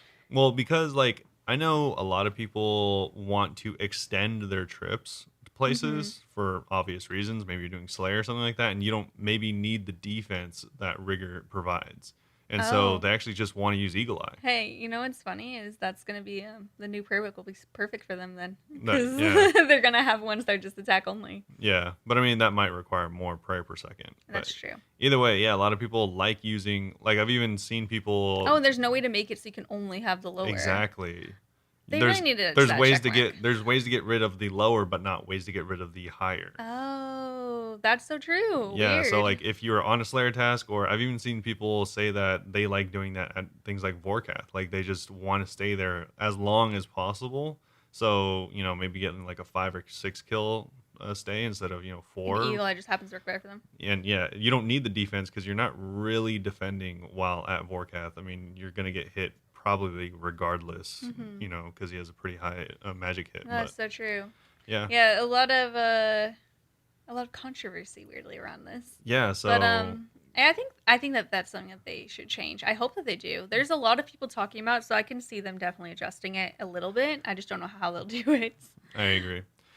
So another change that Moving on. yeah, is good, but also I think again kind of inconsequential is going to be the reduced cost of the Abyssal Dagger's special attack from 50% down to 25%, which should have been a long time coming. Is it a little too late? Yeah, definitely a little too I know, I too said late. that really weird. And on top of that, I think people have already done the math. Whenever this was pulled, the Abbey Dagger still does less damage per tick than the regular DDS, which is weird. So they didn't increase the damage on the Abbey Dagger, so it's still going to be a useless dead item, but it'll be slightly less useless. Yeah. Which is good. They also finally removed the restriction on the use of the special attack orb in the wilderness. PvP worlds and PvP minigames. Yeah, and all. So wait, I can click PvP. the orb now? Yeah. I thought they said they weren't going to do that. No, they pulled it again. Oh, and it yeah. passed. Okay. Yay, that's cool. Yeah, so initially it didn't pass, and then they pulled it again, and it did pass. I was PKing the other day on the subathon, so I could have used that. Yeah, you I could probably have. would have just died faster. That would have made all the difference. Yeah. I got really close until that second person spawned and killed me immediately. Oh. That was a bummer. Okay. Yeah, so it's just those 4 changes from Pulse 78 this time around, but yeah, like I said, some good, some disappointing, some inconsequential. I like them all, but like that one can be a lot better. Yeah. I like where they're going with it. Overall, it kind of feels bad that I feel like only one of these, being the Rings of Recoil, was actually a good change. Wildly accepted. Yeah, I feel The like special attack orb I'm very excited about, actually. Yeah, the special attack orb is like kind of like a finally kind of deal, but yeah, I don't know. The Abbey Dagger kind of, again, like I don't know who's going to use that Abbey Dagger. People used to use it for strength training, but now I don't really see anyone use it ever. I'm sure there's some uses somewhere. It's funny because I remember I used to flip Abbey Daggers from 5 to 7 million like all the time. Oh, they're like 3 mil. Like I would just put in a buy order for like 20 or 30 of them overnight. Jeez. And he used to be a big flipper. And then I would sell them all for like a million profit each the next day for like 5 mil. You were so good at making money back then. And now I can't imagine ever flipping these because no one buys them. True. Yeah, so funny. There are some other smaller changes. So, tweaked the pathfinding of certain NPCs. As long as the door is open, talking to Herman, Karanas, or any banker should now walk you to the front of their booth or table and not into a wall. If you find yourself walking in the walls, please let us know. Actually, yeah, no, that is kind of annoying that does happen. That's weird. I didn't even know that was a thing. Yeah. Fix an issue with the Revenant Maledictus drop mechanics where players cannot obtain loot if the top damage player left the cave before the boss died. Yeah. Just do like 500 damage and leave. Yeah. Recentered inventory icons for the Ring of Pursuit, Ring of Returning, and Ephrates Aid? Yeah. That's I don't know how to read that. Yeah, I think it's a Faraday's, and it's the ring that allows you to deal damage to vampires with any weapon. Literally didn't know that existed. Yep. Rotated a okay, actually this one's huge. Rotated a misaligned rug corner in Piscarilius. Whoa, crazy! When's the last time you've been to Piscarilius? I did clues there. Oh, actually, not too long ago. Oh, okay. Have you ever fished there? Which fish is there again? The monkfish. I went and I was trying to AFK monkfish and I got bored. Yeah. So I left and went to barbarian fishing. That's funny. I didn't like that it kept switching places so frequently. Yeah. Corrected dialogue, which referred to Legends Quest by the wrong name. What were they calling it? Yeah. The Loser's Quest. Why did you pick such a drastic change? I was thinking of what's the exact opposite of legend. Loser. Okay. The Thrall duration bar should now be adjusted in line with the player's combat achievement rewards. Oh, was that just like not working, or was it just not showing it? No, I think it just wasn't showing it properly. Okay.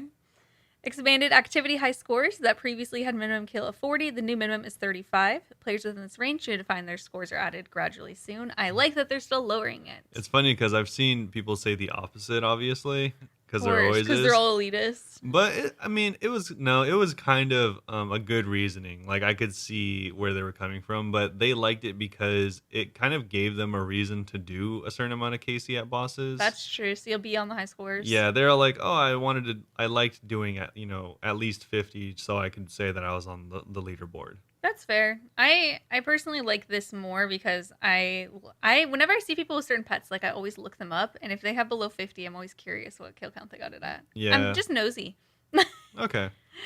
They also added that, as a reminder, this is an ongoing update designed to reduce the load on our high score system. We'll be lowering the kill count minimum again soon. They still haven't specified. I wonder if they ever did and we just missed it. I think they'll just go to 0 eventually. I'm assuming.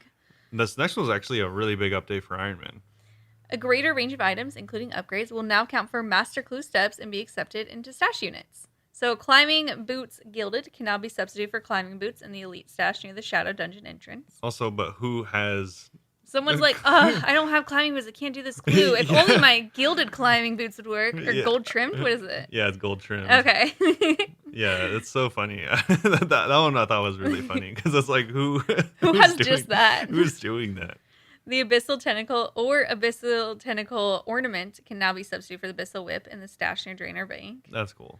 Guardian Boots can now be substituted for Bando's Boots in the stash near Zalandra.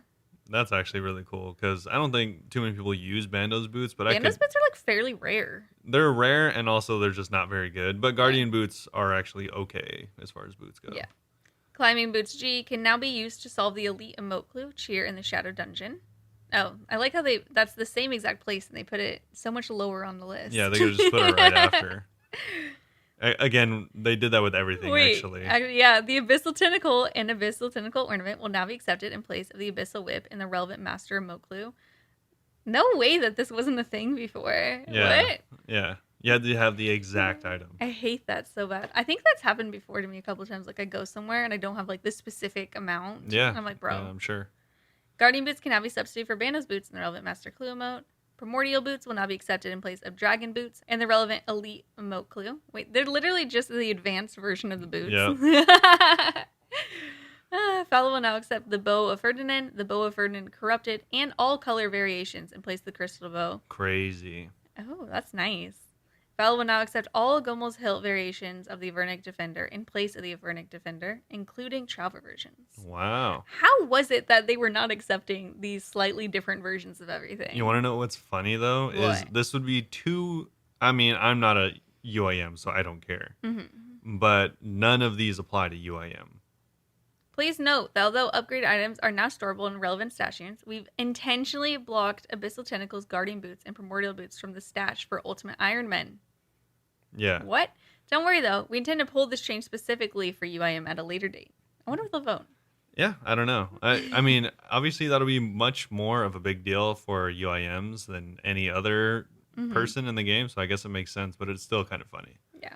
Yeah, so they give us a new clue for Crack the Clue 3 yet again. It's funny because initially, whenever this did first come up, they actually had the wrong clue on there. Did they actually? That's funny. So Mod Goblin had to go back there and fix it. Whoops-a-doo.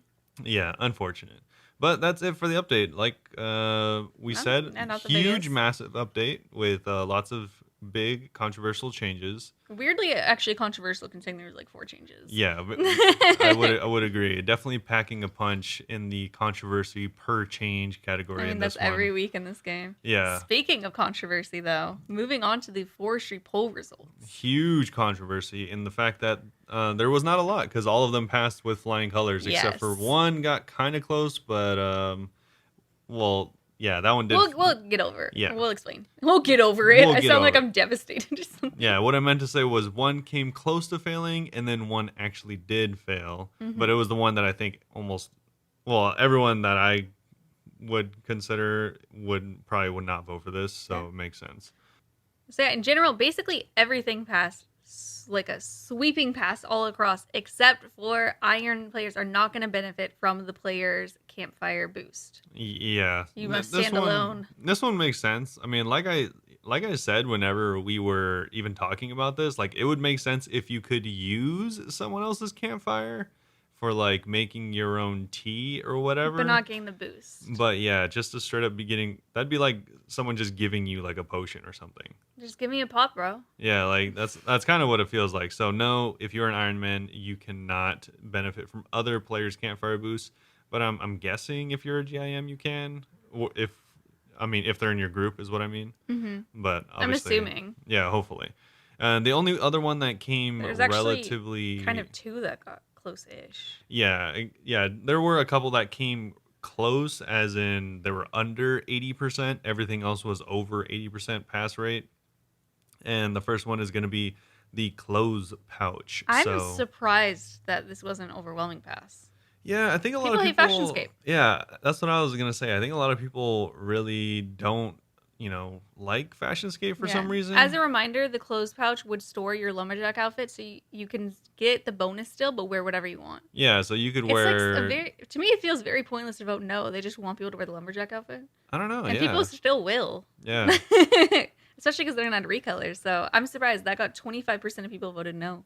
yeah. Also, I mean, if you think about it, this also does take up an inventory slot, so you're really just like, making it worse for yourself. Yeah, I don't get why they would be like, I don't want anyone to do this. Yeah, It's really kind of strange. weird.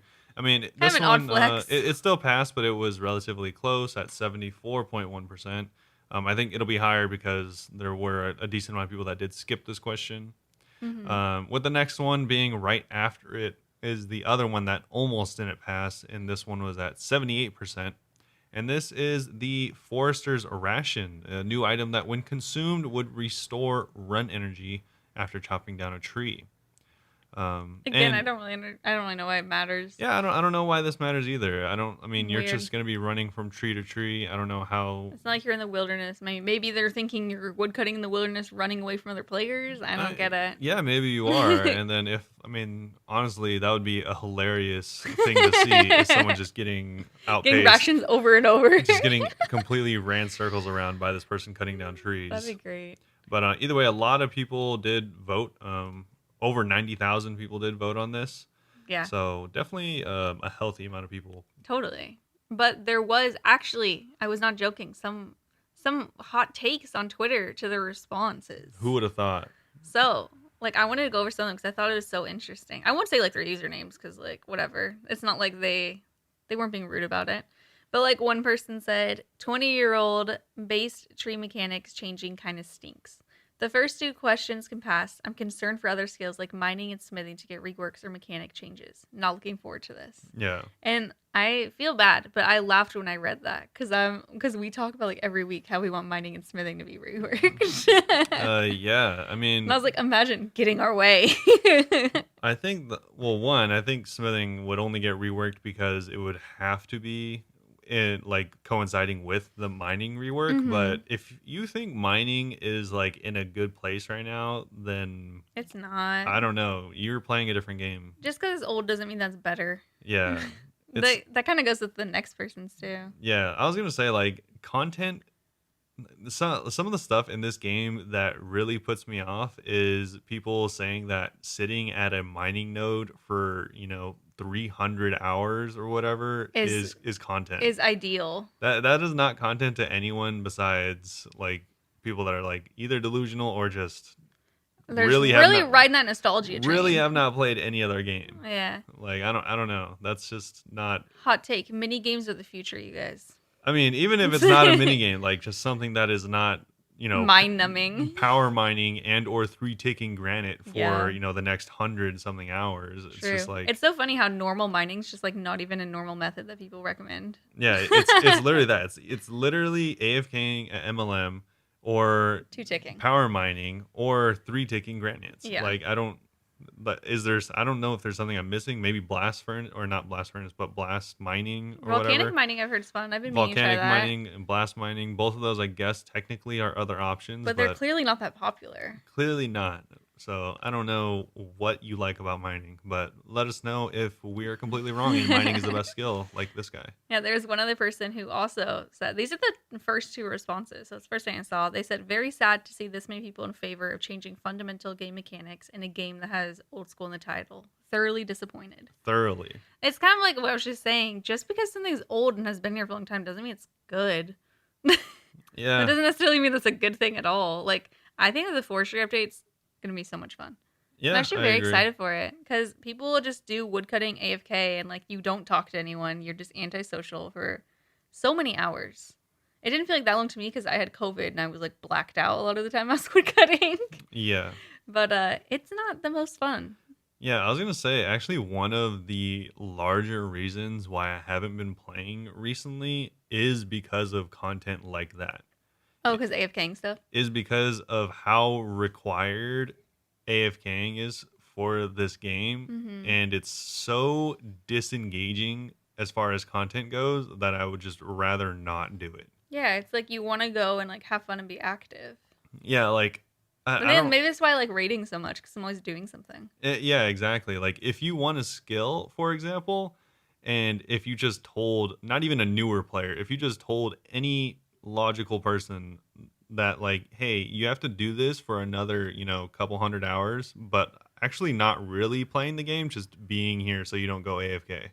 Yeah. It's like if you said that about any other game, they'd be like, "What are you It's talking like an about?" idle game. Yeah, literally, it's like an idle game. It's So, like a clicker but game. you have to keep checking back every once in a while to make sure you're not logged. Yeah, like you'd have to be like, all right, let me check and make sure my game's not logged out. All right, Yeah. cool. Let me click on this thing again. I'll be back in 20 minutes. Like, I don't think it's a bad thing to have AFK methods, but that shouldn't be the main method that everyone uses. Yeah, it is.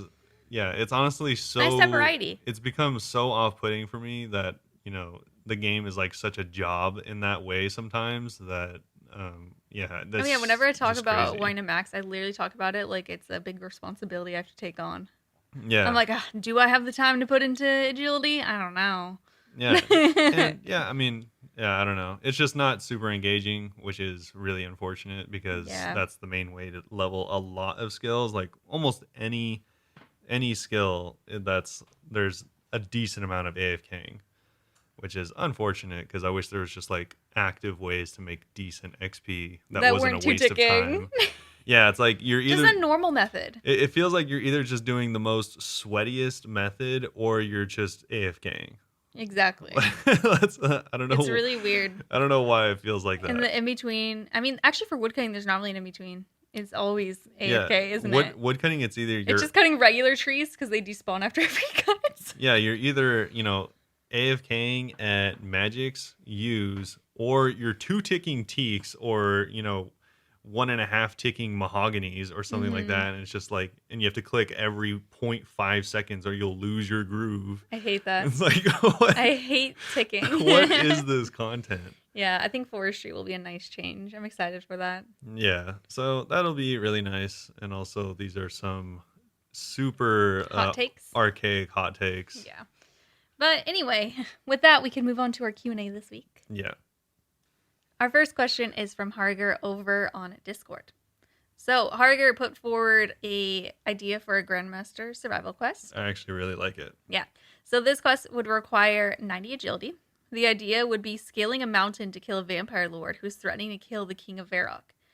During the climb, you also have to battle enemies, build shelter, 82 construction, catch and cook food, 78 fishing, 84 hunter, 80 cooking, and craft weapons from stone and wood, 74 mining, 83 smithing, 77 fletching, 87 woodcutting. The reward is vampire blood, a new untradeable poison you can extract from the corpse of the dead vampire lord at the top of the mountain and apply to runes. This means your ordinary magic spells can now inflict poison. This would require 88 rune crafting to apply. Yeah. I like this. The story I like already. The survival aspects, like building a construction, what's it called? A shelter. Yeah. I And was like, what? I started playing Subnautica, so I'm like really into the survival stuff right now. So I'm like, ooh, building a base, like going Yeah. getting food. But I mean, obviously, the RuneScape version. I think that's really good. I love the requirements for it. Yeah. The high requirements, because we're always talking about how we want stuff with higher requirements for quests. I agree on most fronts. I think like the specifics you could definitely play with like Yeah. vampires. We already kind of have vampires and stuff like that. Also, But something else. yeah, something like that. But I like the higher requirements. I do think they're a little too high, Maybe. even though it is a grandmaster. Like, 90 agility. I'm not even 90. 90 agility. That grind in itself would take a True. really Maybe long like time. 87 or 85 even. That's like two or 3,000 laps Yeah. at like Ardoin Unless or something. we add a level past Grandmaster, like Epic. Okay, I mean, just completely redo that system. But yeah, Well, we if it's could. 20 years old, why change it? Wow, Yeah. you sound really ignorant right now, Robert. I know, I'm a fool. But yeah, I think the skills are a little too high. I mean, also this would have to be. It would have to introduce, I think, more because this would be like the highest requirement quest in the game. So it would have Oh, to like. yeah. It would have to offer more than just like something like vampire blood. Although I do think that's a really cool idea. I think that's very cool using it for magic too. Yeah, because the only thing there are magic weapons that poison, Mm-hmm. obviously, but not in PvP or anything like that. I mean, you also can't just Um, like fire blast someone and it poisons them. Yeah, you can't do that either. So I mean, obviously the Sanguinesi and stuff like that wouldn't be affected by this, I'm guessing. Yeah, I'm But thinking manually casting yeah, spells. manually casting. Although I don't really know anyone that manually casts anything unless it's like, Barraging could be a for Slayer.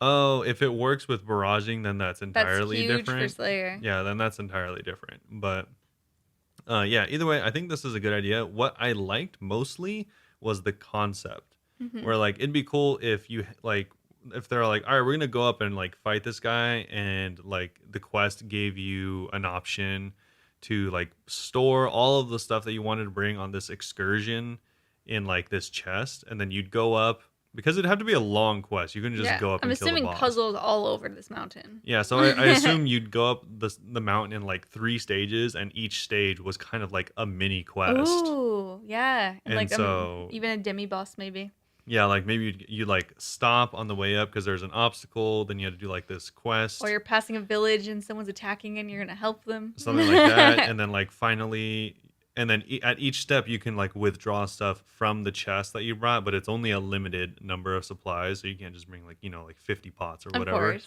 it's just And like a then normal inventory maybe. Yeah, and then right when you get to the very top, you like get your last inventory of stuff, and then do the last mini quest, and then like the boss will just like shatter your encampment. And you have to like fight him like right there with whatever supplies you have left. Yo, I like that a lot. Like that would be, I think the concept would be really cool because there's nothing like that really in the game. There's not. I'm also imagining they could come up with a lot of silly cutscenes as you guys are climbing this mountain. Yeah, cut screens. Yeah, Yeah. shush. We could definitely, I think the idea is really cool. Like I said, I the like it. specifics could easily be worked around, but I think the idea is cool. Yeah, definitely.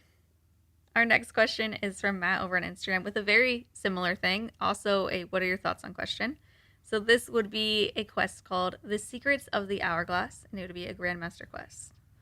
So, the quest start in the Sophanum dungeon, a player discovers an ancient hourglass belonging to Zeros himself, which, upon touching it, takes the player back in time to the God Wars between Zeros and Saradomin and Zamrock. The plot: the server serves as a spy for the Zamrock army, having to perform numerous stealth missions and assassinate leading officers in an attempt to bring down the reign of Zeros. During the course of the quest, the player can use the hourglass to return to normal time whenever he or she wants, but after the quest, the player must remain in present and cannot return to the past. The reward would be the Hourglass of Time, an hourglass attached to an amulet which allows the player equipping it to return to their hit points level 5 seconds before his or her death. The amulet can contain only one charge at once, and because only one NPC in Gilner knows how to charge it, a priest in Sophanim, it costs 10 mil per charge. Huh, interesting. I like the quest idea. I'm not sure about the reward, but I like the idea of the quest. Yeah. It reminds me of the mummy kind of. Again, I like the idea for both. But again, like maybe the specifics of it could easily just be worked around. One thing is like the quest I think is cool that you have to like try to do your best while you're there and then you can't go back. But I think because of that, it would have to be like kind of procedurally generated because then it would be lame if they're like, all right, cool, you just go in here and then you leave immediately and then you could talk to the dude and like say these 5 things that Presumably you'll be there for a while. that everyone knows are the 5 things you need to say. Yeah. Whereas, like, if you were there, it'd be cool if they would change the order of stuff that they would say, so that it was So random. you couldn't just look it up? Yeah, so you actually had to go through and do the quest instead of just being like, "What does this quest guide say? I'll just do these 5 things and that's very it." true. 'Cause I like the stealth missions and assassinating leading officers a lot too. Yeah. Because that's something that you can't really get help with. Because I'm imagining stealth being like Sorceress Garden, Yeah, moving while they're not looking. They can be frustrating, but they're a little fun sometimes. yeah, they can be. But yeah, I think it definitely needs to have some kind of randomization, some kind of procedural generation or something like that, so that it would be randomized, kind of. So people But, really get immersed. Oh yeah, so you just actually do the quest because it seems like a very powerful item. It seems like it's funny because they actually have both of these things in World of Warcraft. Oh yeah. Yeah, one is like you can go because they've had so many expansions in WoW. You can go True. back in time through. Oh, really? This character. That's There's cool. also an entire like area called the Caverns of Time, and so that's a pretty cool area. But on top of that, they also have an ability called I forgot the name of it, but it has to deal with time. And essentially, mages can actually like go back to where they were like however many seconds ago. Right before they died, maybe. Well, usually it's right before their ability, like they'll like use all of their strengthening spells, use their spells, and then go back in time and use them again. Oh. that's So interesting. yeah, so it's actually not to prevent death, but to increase your strength. Yeah, I liked it because it kind of reminded me of like the Ring of Life, but better. It Instead of telling you out, it just improves your hit points so you can stay. it reminds me of the Necklace of the Phoenix, which I think a lot of people forget Oh, about. I forget about that too. That Yeah, one, once you get low health, it heals you. yeah, it's kind of like It's like redemption. a combination of that and the Ring of Life. Yeah, I think it would be one. I don't know. I think I kind of like the idea. So the Hourglass of Time, which attaches to an amulet, and when equipping it, it returns to their equipping it to return to their hit points 5 seconds before his or her death. So I think this is kind of cool, but because of the Ring of Life and the Phoenix necklace, I kind of think it's a little redundant. Well, I'm imagining like I wonder if it would still count as a death because I wonder how this would work for hardcores. Well, yeah, no, but Ring of Life already does that. Well, no, it wouldn't tell you. It would keep you there, just improve your hit points. Is how I'm thinking of it. Yeah, I guess so, but I think it would need to do more as a Grandmaster That's reward. fair. Yeah, Like I think it would need to heal you all the way. like either heal you all the way, provide a buff or something. The necklace itself would have to be good baseline, or no one would use it That's true. because it's like, why would you sacrifice, the 20 or 30 stats that you're giving up, Yeah. including the strength bonuses for not dying? I mean, obviously, maybe a hardcore would if it's like really sketchy stuff, but Yeah. I could also see this being if it was ever implemented, they'd be like, hardcores can't use it though. yeah, that'd be weird. Because it'd be like you have a chance of dying and coming back to life. Yeah. I mean, it would be cool, but also I feel like it'd be a little too niche as a grand, and also people that weren't hardcore just wouldn't use it.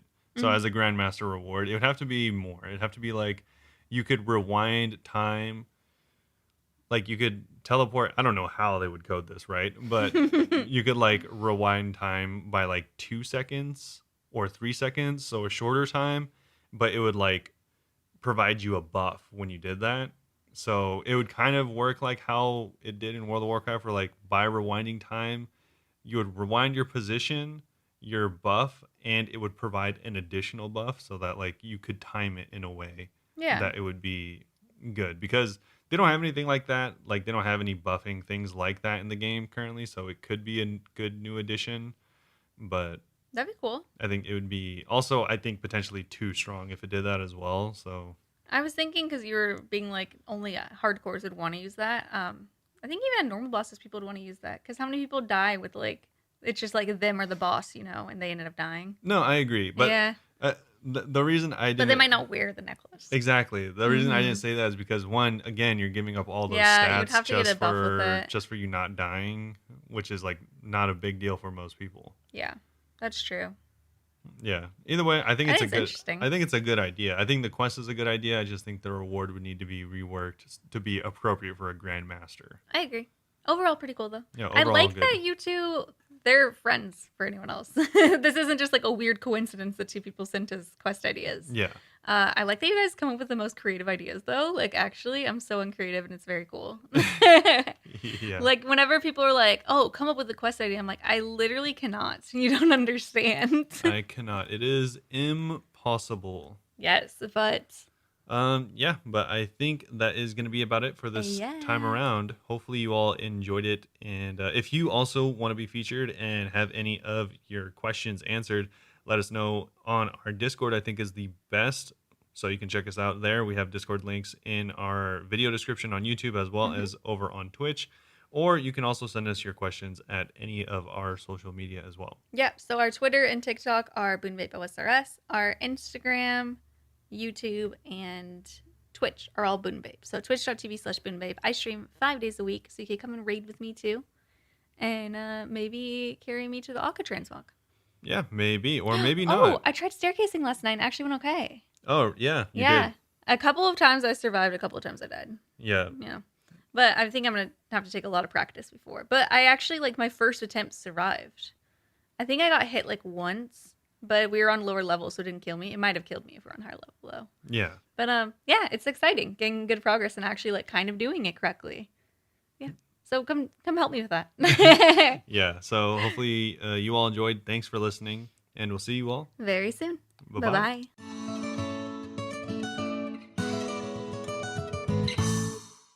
Meat Meat merp. merp.